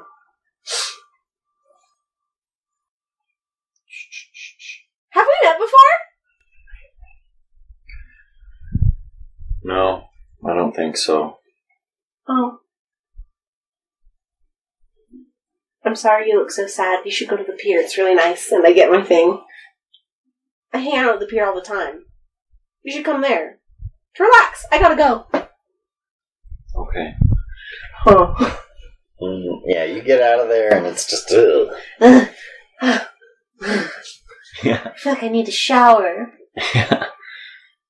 And so, Yep. Anytime I see that guy, I'm just gonna go, "Hi, it's you!" He's gonna be like, "Oh God, she won't stop screaming." Yeah, you make your way back to the you make your way back to the what do you call it? The house. I'm debating whether or not I should do this in this super banal house, or if I should go and do this on the beach. On Aromancy? Yeah. I might find a secluded alcove to conk the fuck out in. Because I don't want anything in the house to interfere with your stuff. Any of my stuff. You as you come to the house does look a little bit different. It looks like on your side it's still a very beautiful house. It's a beautiful, whimsical little house, but on the dreaming side, chimerically, it looks like a prison. Yeah, a prison, a shabby sort of like apartment almost. It's one of those things that's very nice, but artificially so. And so, yeah, you make your way in and what do you want to do? You want to kill time until yeah, I'm probably going to kill time until night. Just check up on Lee, make sure he's okay. Yeah, he's just... Make sure he's not drinking too much. Well, by now he's on the couch just sort of watching Netflix again. He's just... Is Daredevil any good? Yeah, it's pretty good. Out of all these wines that you have, which would you say is the best? I like, All of them? well, yeah, I you know me, I like wine, but, this, Pinot Noir is Okay. I'll get some of that. pretty good. What? What are you doing? I'm doing experimentation. It's for a video. Okay. Oh, don't use all of it, huh? No, I wouldn't do that. You need your wine. It's one of the few things that brings you life. Right? So. Oh, Louie, I'm sorry. I didn't mean that. Oh.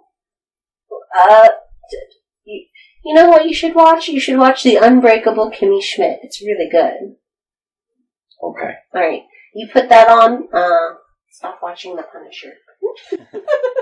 And so, If you want to be sad, we'll keep watching The Punisher. But if you want to pull yourself out of this horrid depression, I suggest you stop. and so you go upstairs and Let me see. your room seems okay. Yeah, my room is Your fine. room's fine. Enough crazy bullshit happens in that room and like my foyer that chimerically they have not changed. Upstairs, it's like It's the like entire upstairs area is. it's like pretty you nice. go up the stairs and about halfway through, the change is immediate. Mm-hmm. It's like carbon monoxide. Everything up on the top floor is good, but he's drowning down there in this poisonous gas. And so, upstairs is great. So I go on my board, because I have a board with my subscriber count, and I'm going to put some goals on there. 1, keep on dreaming. 2, help Louie. 3, get independent. 4, make another viral video. Those are 4 good goals. It's like a 6-month plan. Goals are just dreams with a time limit. Exactly.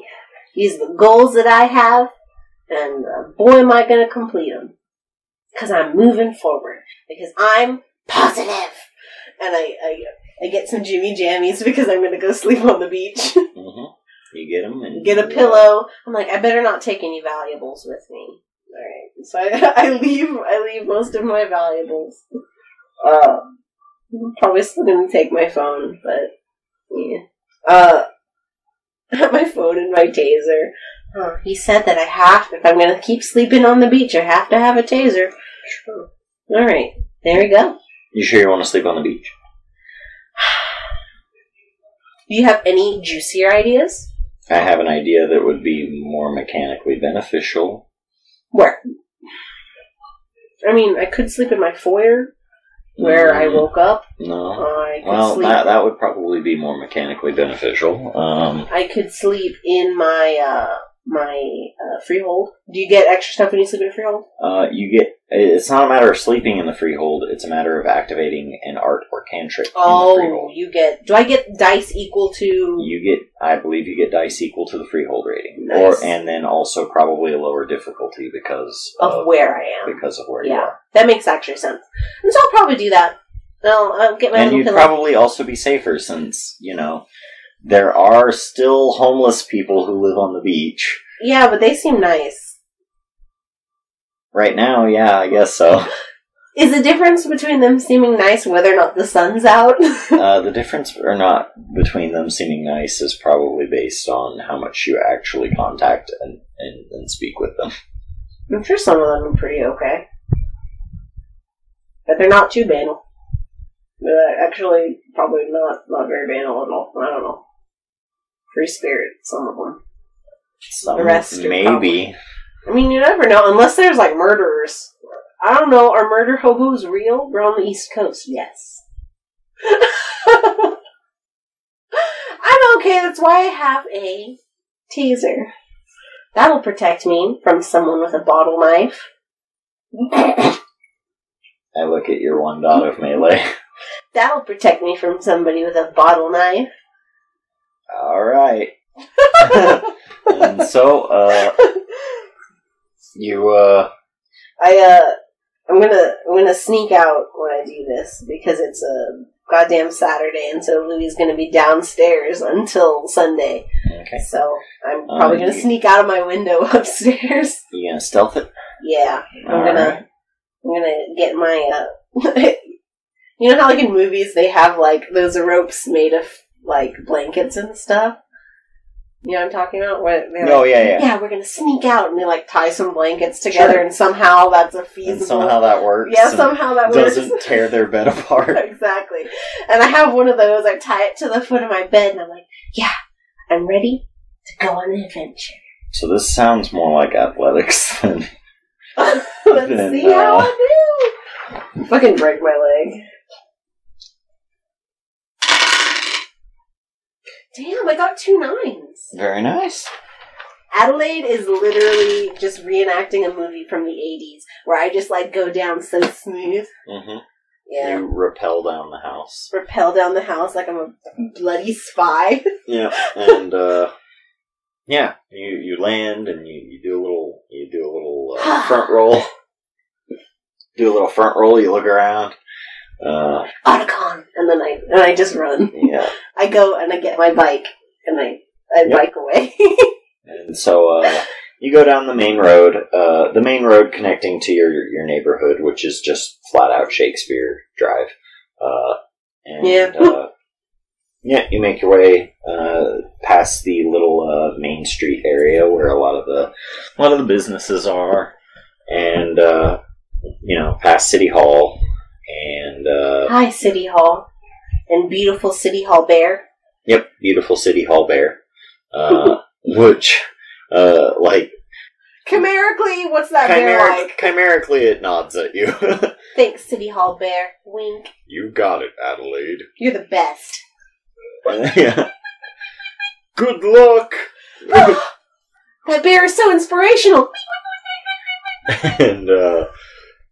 And yeah, you eventually get to the beach, and then you make it to the freehold. I'm gonna go to my abandoned beach house. And so? Knock on the door. Light. Time! And I fluff my pillow to go to sleep. Okay. I'm going to find a place to lay down and have some good meditative thoughts while I take some ZZZ-Quil. So, quick question. Oneromancy, is that weird or, is that weird or chimerical? To me, it's... weird. It's weird? Okay, so you will have to spend glamour to activate. It's weird, because Dreamwalk, the first part, is weird, but the second part is chimerical. That's interesting. What does the second one do? So, the first one... okay, no, this makes sense. Okay, so the first one, you are literally taking your body and jumping into a dream. Nice. And so, you are affecting the outside world by removing your body from it. Mm-hmm. The second one, you're in a dream, and you are modifying that dream to your... Oh, so you don't have to make that. Yeah. Okay, that makes more sense, too. It's nothing that could potentially garner you paradox if you were a mage, so... Yeah. Alright. So I'm going to, okay, so I would roll... So the first thing you would do is spend your glamour. Won't be a huge deal, you're next to the balefire. Yeah. And so, actually, you might not even have to if you're next to the balefire. Because you're going to sleep next to a balefire. But no, because you are moving your physical body into the dream. So spend a glamour. Have I lost or gained any sense of it? Probably not. It ain't gonna be like a blood pool thing where you get to roll at the beginning of each session. You have to rest. You gotta get your glamour. You're gonna rest here at this balefire. And it's important that you harvest glamour and experience it for yourself. And I'm sure you have at this point. Mm-hmm. But You've probably done it on a small scale from time to time. It is important that we roleplay that so that way you might have some sort of bizarre self-guilt empathy for Keelan. Mm-hmm. Yeah. I can understand the But Be hungry the for Seelie it, the but- Seelie and Unseelie ways of getting glamour, and then also the Seelie way takes a lot longer. Don't even know why they bother, but whatever. Ugh. And so, There's a lot of resentment in there.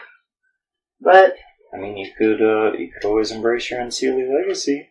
You got it for a reason. I mean, I have it for a reason, but right now it's too It's raw. the last thing you're interested in. I got you. It's too hurtful. What is your Unseelie legacy? I forget. It would be up at the top. So my legacy, Troubadour, and then Pandora.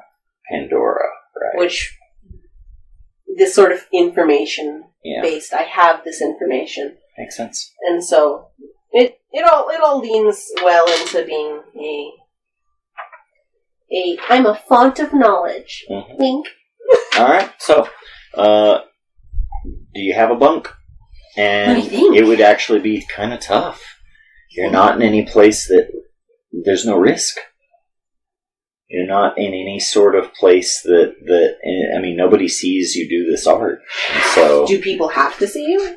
when it comes to a bunk, yes, because you are essentially tearing down somebody's expectation of what reality is, or of what you are by acting silly in public. You are Some of them, though, give the impression that that's not the case. like what? For instance, this is just a couple of them. Like falling asleep at a exact time, or close your eyes in the middle of a dark forest, or something. I feel like maybe it's. I mean, yeah, the more people see it, the better it is. Better it'll be. But I feel like you're almost fooling reality. You're fooling the mists, kind of like in Mage. Mm-hmm. Okay.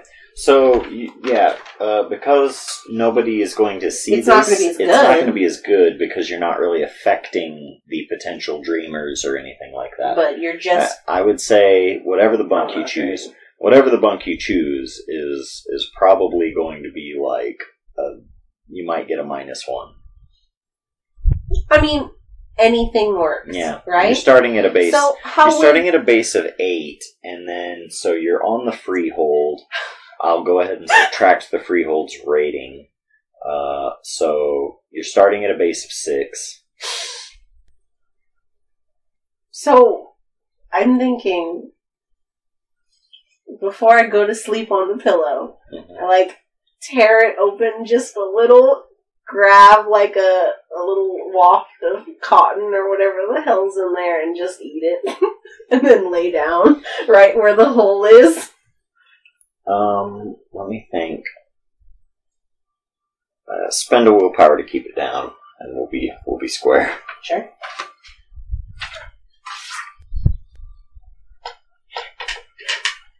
Spend a willpower? Yeah. Okay. Cool. All right. Have I had restful sleep since... Difficulty 5. Have I had restful sleep since last session? I'd say so. Yeah. Okay, so then I'm still at 1. All right. Alright, so now that I've done that, did my bunk, what's next? You did your bunk. Now, It's time to count the stuff, right? So, yeah, calculate your dice pool. it would be Faye for myself, right? Because no, it would be actor. Okay. Because your Louis is the target. Okay. You're trying to get into Louis' dream. Right? Excellent, because I have 2 in actor. So, 2 for actor, and then 2, because I have 2 dots in Oneiromancy. And I'd So I'm say working that with Louis 4. is certainly close enough to you that he would fall under the purview of a 1 dot in actor. Yeah. Um, Most definitely. Okay. And so you've got 2 in that, 2 in that. You're looking at difficulty 5, I believe. Okay. All right. Is there anything Let me that see. would raise the difficulty at all? You're in a freehold. You are. I don't My think so. location is really Yeah, your ideal. location is Honestly, ideal. this is probably the best place to do Yeah, anything your like location this. is ideal. Yeah. And Another thing that I want to do in the future as a bunk for oneiromancy is I want to take a pea and I want to put it underneath the bed. Oh, that's a like great Princess one. and the Pea? Yeah, that's a good one. Or like take a nail. I'm going to take it to the extreme, put an orange under the bed and be like, I wonder if I'll feel it. Yes. Alright, I'm about you to just roll. squish the orange. Good. I think I got all of them. Yeah, you win. Okay, so let me see. Because I think this one has... Actually, no. Let me see if successes alter anything. Ooh, the character then wholly enters the target's dream and disappears from the mundane world. Yeah. Alright. I think... Yeah, I think I just make it in. There's no, when all other oneiromancy cantrips first require successful cantrip of this one. Okay, yeah. There are no, like, tiers or anything. Yeah. For... It generally seems not to be. It seems to me that the only one that I have that does is my first level of Soothsay, where the successes determine how good it happens. Mm-hmm. For the rest of them, it seems very, you did it, you know? And so, I did it. Okay. Awesome. So, I'm going to go into his dreams and let's see how bad they are. Let's see how often he's crying in these things. Let's go. So, you go into the dream, and inside the dream, you can see Louis. And watching The Punisher.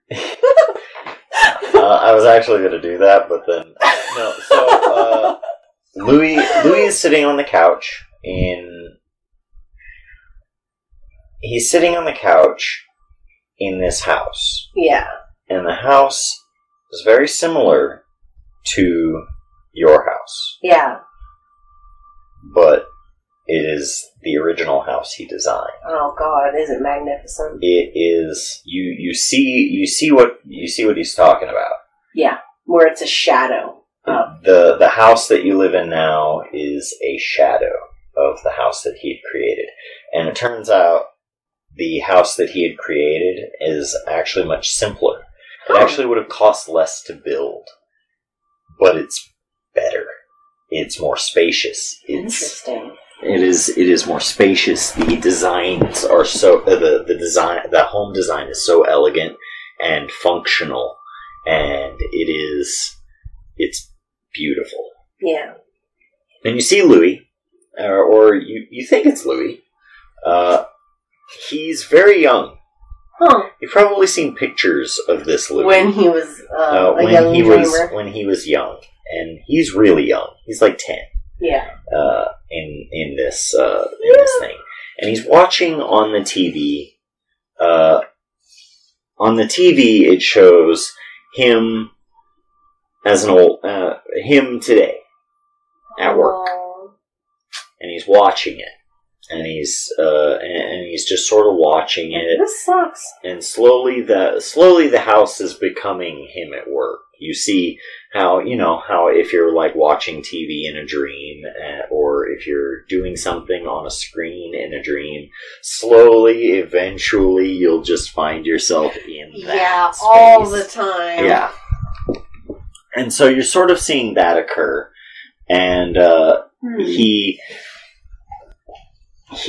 as a child is now at work.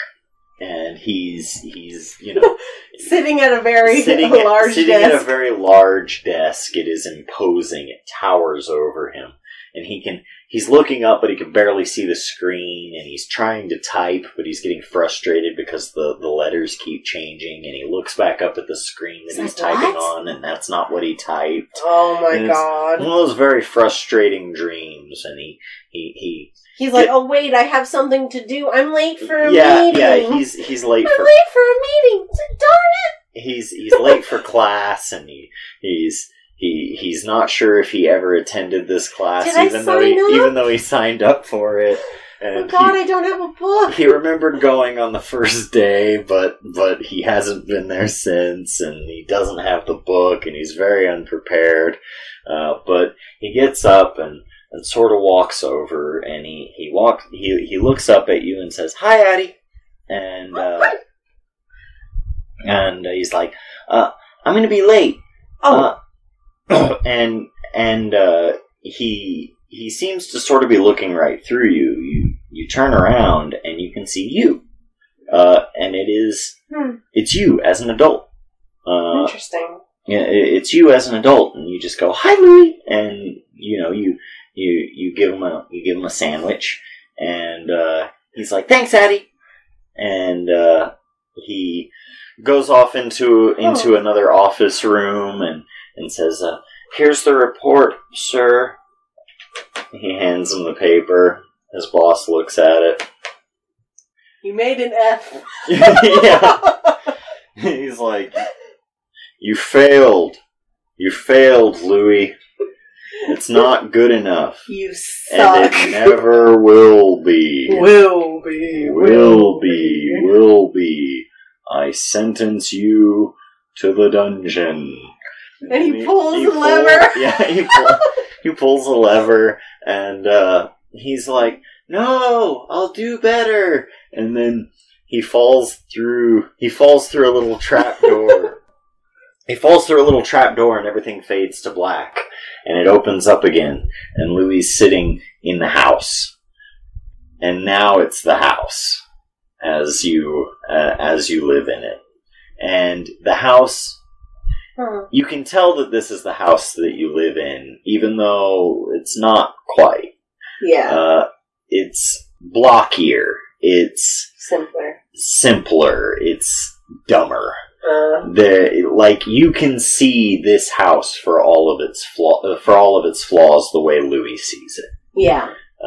This is not what he. It's not what he envisioned. It's not what he envisioned. It's not what he is capable of. Yeah, and you see all of the flaws as he sees them, and they just look shitty and imperfect, and you if only you could remember, and even if you remembered, it wouldn't be as good as the first time you made it. It would just be a copy. Yeah. It'd just be a copy of your great work. Mm-hmm. And even then, it's just not the same. It's not the same. It's not the same as creating something for the first time. And he's sitting there in the dungeon. There's a little cage around him on the couch. Oh, wow. And he's like, "Hey, Addie." And then Adelaide comes out, and she's older, and she's like, "Louie, let me make you food." And then she just zaps a sandwich into existence and says, "Bye!" And then she runs out, and yeah. An arrow directly into my heart. Oh. So you are sitting there in Louis' subconscious, basically. Louis sorting out of the day at the end of a day's events. And you do have that second dot. And that's a chimerical effect. You can change this dream. And get a glimpse of the way Louis sees things. Yeah. That he might not realize. And you wouldn't even have to pay glamour for it. I think I'm going to dream a fake Keelan into existence. Okay. And I'll sit back and watch this reaction. I want to see. Okay. I want to see what he will reveal to me through this. Okay. And so you do need to still roll. Yeah. So what am I rolling? You would roll. Let's see. It would be. You're in the dreaming. That'd be a -1. I think. Let me see. There's a system right here. You just don't spend glamour.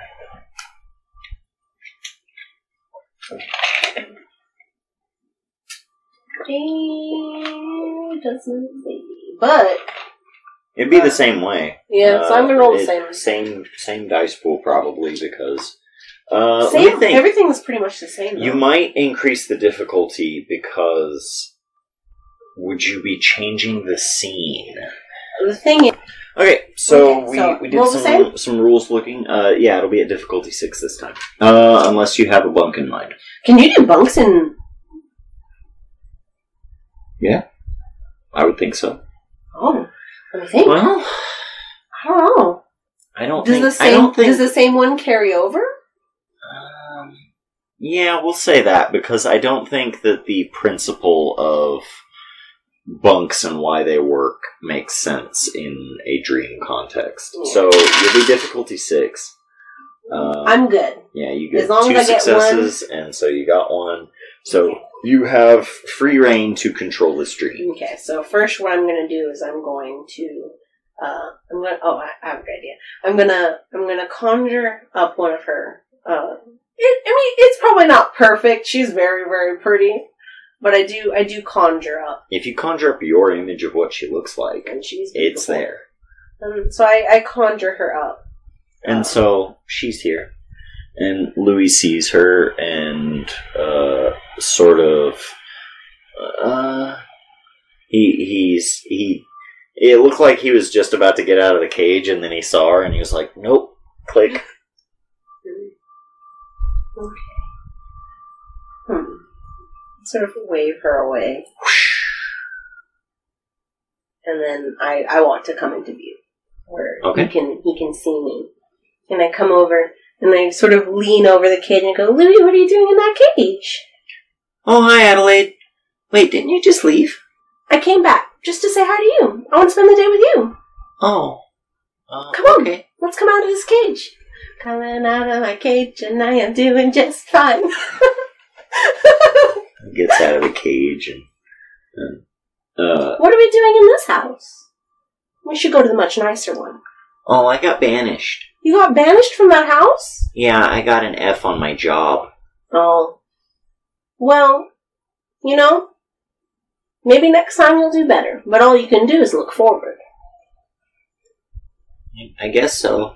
Do you wanna come go look at other houses?" Okay. "There's no reason why you can't go back to the old one. I mean, it might be better than this one. What do you think?" "Yeah, I like that house more." "Let's go. Come on." And I reach out my hand to... He grabs your hand, and you both sort of walk, and you walk through the house as he sees it, and you see just stacks of money, just laying around, they're just there. Fat stacks. Want to go look at other things in the neighborhood? Okay. And so I want to take him outside, and I want to think back to all the travels I've ever gone through, because our family used to travel a lot, and so I'll kind of conjure facades of the houses that I saw, because we saw a lot of beautiful stuff in Europe. His homeland. Are we in France? I think so. Well, that one's a Victorian style one. I like that one a lot. Oh. I like the roof. What about you, Louis? Which one's your favorite? These are all technically sound. Yeah? These are all technically sound, but they're all following a style. Yeah? Yeah. So, to me, a good house is both functionally sound, and beautiful, in the sense that this is where you live.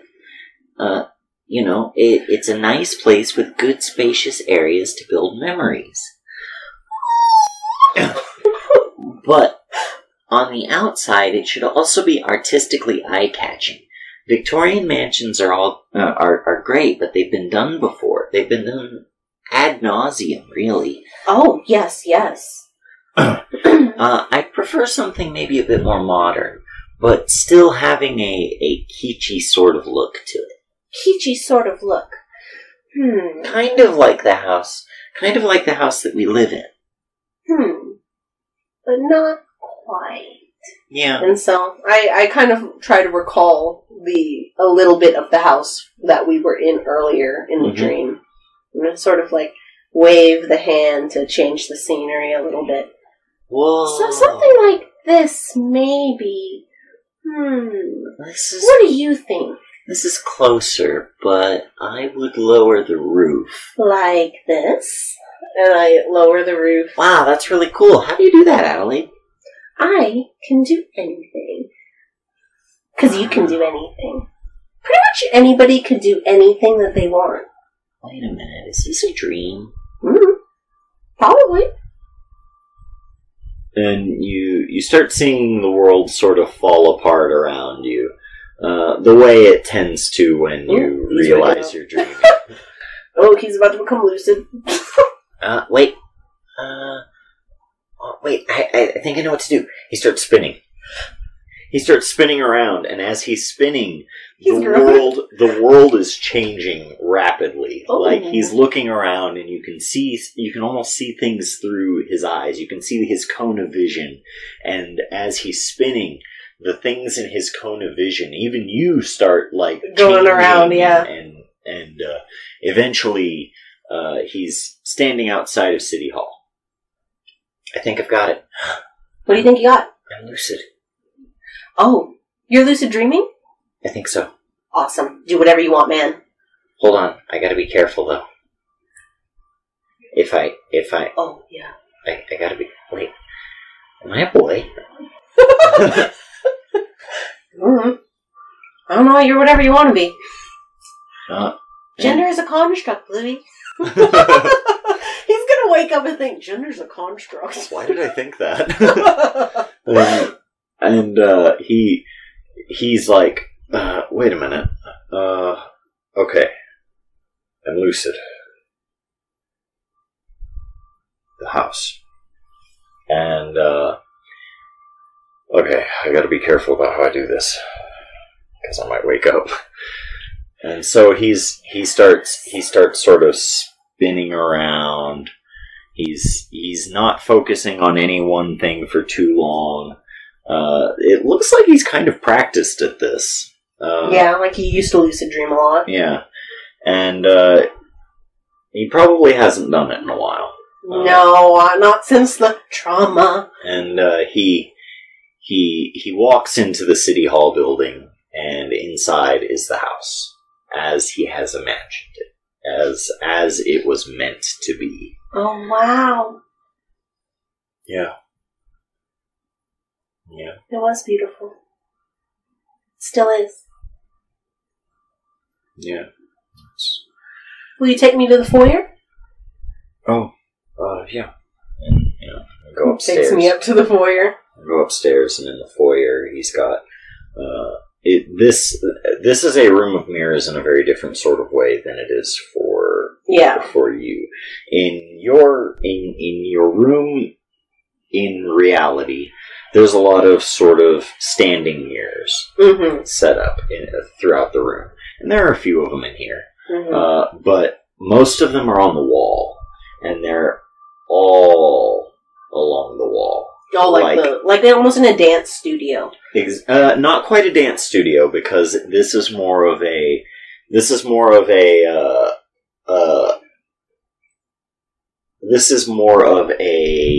what do you call it?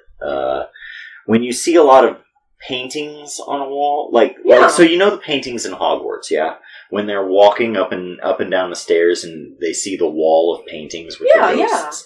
Mirrors arranged like that, where they're all separate mirrors, but they're occupying the wall. Okay, yeah, I know what you're talking about. Yeah, and he walks over and he looks in the mirrors and sort of gasps.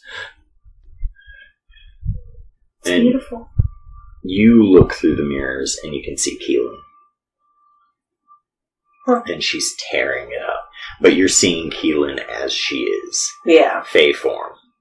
What does she look like? Just in full fae form? It's not fae form, because as a fae, you don't have a form. Oh, yeah. You are anti-banality. Mm-hmm. And so having a form is too banal for me. It's too banal for a true fae. Yeah. This is her with her kith. Pointed ears. Yeah. Elf looking. He recognizes her as being elf looking.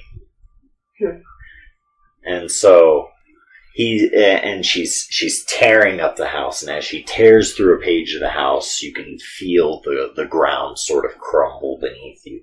He has lost lucidity. He's a little boy again, and she's tearing it apart until she's on your side of the wall. Ooh, spooky. Yeah. And like she sort of, so basically like she tears one piece of the paper off, and the wall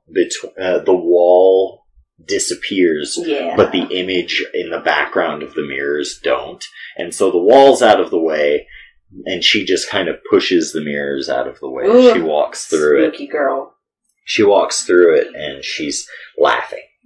I sort of glance over at Louis as a little boy. She's laughing, and she's just, oh, humans. I wince at it.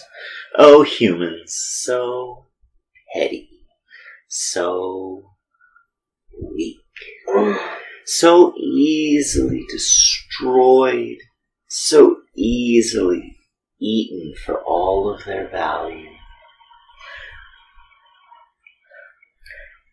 Get out of here, Keelan. And I sort of like, as the place is sort of crumbling, I like push her away. I'm trying to. And she goes flying back, just, and she falls on the ground and just sits there until the dream collapses. Yeah, and so probably the last thing he sees before that shit collapses is just me standing right in the middle of the mirror. She's on the ground, and. Probably, I'm not facing him or anything, but he sees all of the hair, probably the dress, everything, and he sees it. Just me standing there in this room of mirrors while she's on the ground. That's probably the last thing he'll see. Mm-hmm. And so, you wake up. He wakes up. You're back in the. Yeah, you're back in the freehold. You can see the morning sun peeking in through the windows. Oh, man. Oh, I hate her. Something fierce. Oh. That's good, ZZZ Quill. And then sort of get up and get all my stuff. I've seen your house, Louie. I'm going to uncover your secrets. And I'm going to bicycle back to my house. Because I am hatching a plan. And I already know that that entire thing, seeing the house, will probably trigger some good feelings later on in the day. Probably a mixed bag. But now that I've seen it, I probably can't recreate it to what it was. But seeing it seeing what he was talking about, will allow me to subliminally plant it back. Mm-hmm. Because, I mean, it's lost in a lot of ways to him, but you can get some of it back. And so, I'm going to work on subliminally giving these things back to him from how I see it. Because his soul still, the dreaming still remembers it. And so, I have access to that. He doesn't. Not anymore. And so, I'm going to... And as you make your way home, are you going to come in through the front? No, I'm gonna climb up. We'll see how that goes. Alright, give me athletics and strength. I'm gonna fucking... 1 success. It's so much easier going down than it is going up. Yeah, it's like hard to balance when you're trying to go up. You're kind of like spinning around against the wall. And you're just pulling yourself up. You can feel it sort of give a little bit, and you're like, "Rrr." Oh no! And you just... He probably is in the house and hears my bed just drag across the floor. Oh Adelaide. no!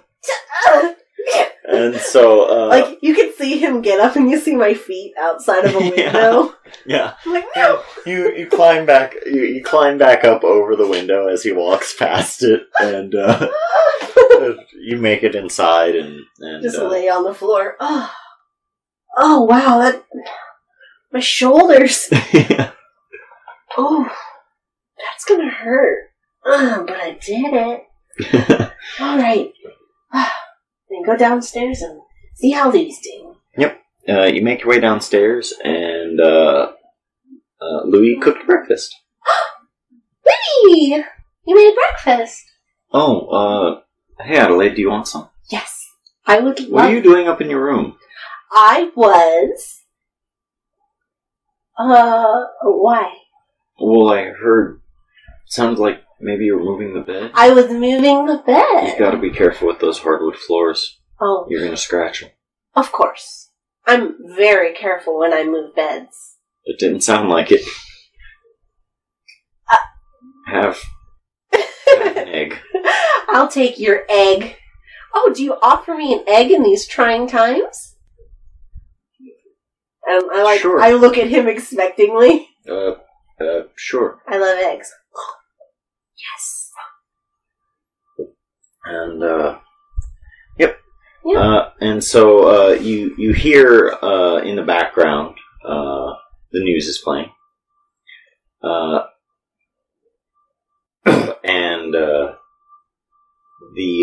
it's the morning news, and it says, body discovered in Point Avalon. Oh. Louie. And I, walk towards the TV. A body? On the south shore, of Point Avalon's famous coastal beach, a body was discovered. The body of 22-year-old Keelan Winters was discovered. The authorities have not. The authorities have not said anything at this time, but there is reason to.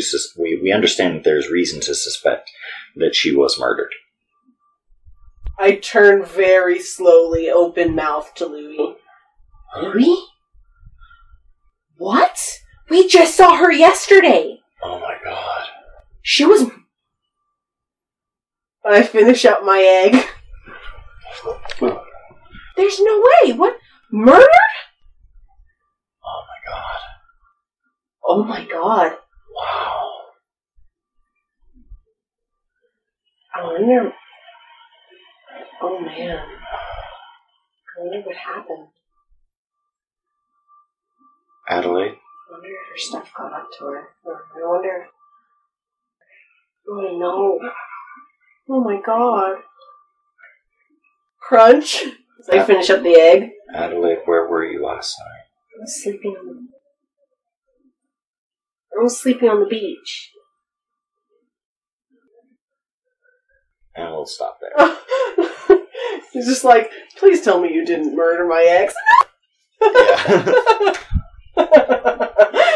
Alright. Oh no! Addie, what did you do? Did you done fuck up? Probably. But did that bitch have it coming? Maybe. Alright. So, let's go over some experience. You get your 2. Alright. 1, 2. What awesome did you do? Oh, Neuromancy was fun. Yeah, no, Neuromancy is a lot of fun. And I love how vague. And sometimes it's frustrating with very vague things. Mm-hmm. But, they're very vague, and so it allows you to pretty much do whatever the heck you want. Yeah, the arts in general tend to be a lot vaguer than, say, your vampiric disciplines or anything. And I like that, because honestly, you can do a lot. combining arts and realms is A lot. super, super cool. Yeah, And, it really is. a lot of people think that they're very weak. No, not really. That is wrong. Not really. They are... like, Holly Strike is ridiculous. I haven't even looked at that one. It's in, it might be in Dragon's Ire? I'm not sure. I don't know. But, yeah. But no... You combine scene with anything. any combat ability, and guess what? Everything. And you're a champion. Yeah, you done. Yeah, I took scene. For a while there, I was thinking about taking more dots in realms, and I wanted to put more dots in scene because I'm like, God, it's so good, so good. Yeah, and it fits they're not very super. well. They're not super applicable to your specific arts, though. I mean, No, if you're super creative, they're pretty well, especially to my soothsaying shit. so how does that work in a lot of cases? Well, scene 2 is what? So I I remember reading it. Oh, scene 2. Scene 2 is about like a room. Yeah. Well, no. Scene 1 is like a small room, where scene 2 would be like maybe an apartment, a single apartment. Yeah. Something like that. I think I actually have the page open. I think because with the first soothsaying omen, you're pretty much gaining clues from small contiguous building, allowing the Cathane to work on a cantrip on all, allowing the Cathane to work a cantrip upon all subjects within. Yeah. So pretty much, if I were to combine that with omen, in which I usually would have to look at an item or a person to gain a glimpse, I could gain a glimpse of an entire room instead of just touching like the bed. What happened on this bed? It's the room, thing. Or in this case, and so, the house. Yeah, no kidding. Yeah. Awesome. Oh my gosh, I can't wait to become a detective. Detective Addie is here. I'm here to uncover crimes and find out stuff. I'm a super sleuth. Raccoon. Trash can spider raccoon. Trash can spider raccoon is the name of my my detective business. Alright, so that takes me back. Inside jokes. Inside jokes. I'm very sorry. Hopefully in the future we can incorporate that so what just happened doesn't seem like the ramblings of a madman. Because it kind of does. Sound a little crazy. Anyway. Okay. The dream stuff I thought was really good. Do you feel a third XP was earned? Well, when I sit there and I compare it, we didn't do a lot of rolling this session. Oh no, almost that's what I'm saying. none. Well, it was a very role play. Yeah, I rolled to get in and out of my room, and I rolled my cantrips. Mm-hmm. That was it. It was a very role play heavy session, and so of course I didn't do too much rolling compared to last session. That being said, though, that third XP is going. I set the bar too high by being so good at riddles. I may never. Just take the third XP. Okay, I'm gonna take that third XP for my good interactions in that dream, because I really liked that dream. Yeah, I think that was pretty good. It was a very good scene. Okay, that was good. Okay. Thank everybody for listening to this session. It was a little longer, I feel. I don't know exactly. I'm looking at it right now. It was definitely longer. This one's 2:30. Oh wow, this one's 2:30. Usually they end up being about. The last two ones were about an hour and 45. Yeah. And so, yeah. This one had some meat to it. Sure did. Well, thank you, everybody, for listening. And we'll catch you next time on Addie's Mysterious Murder Adventure.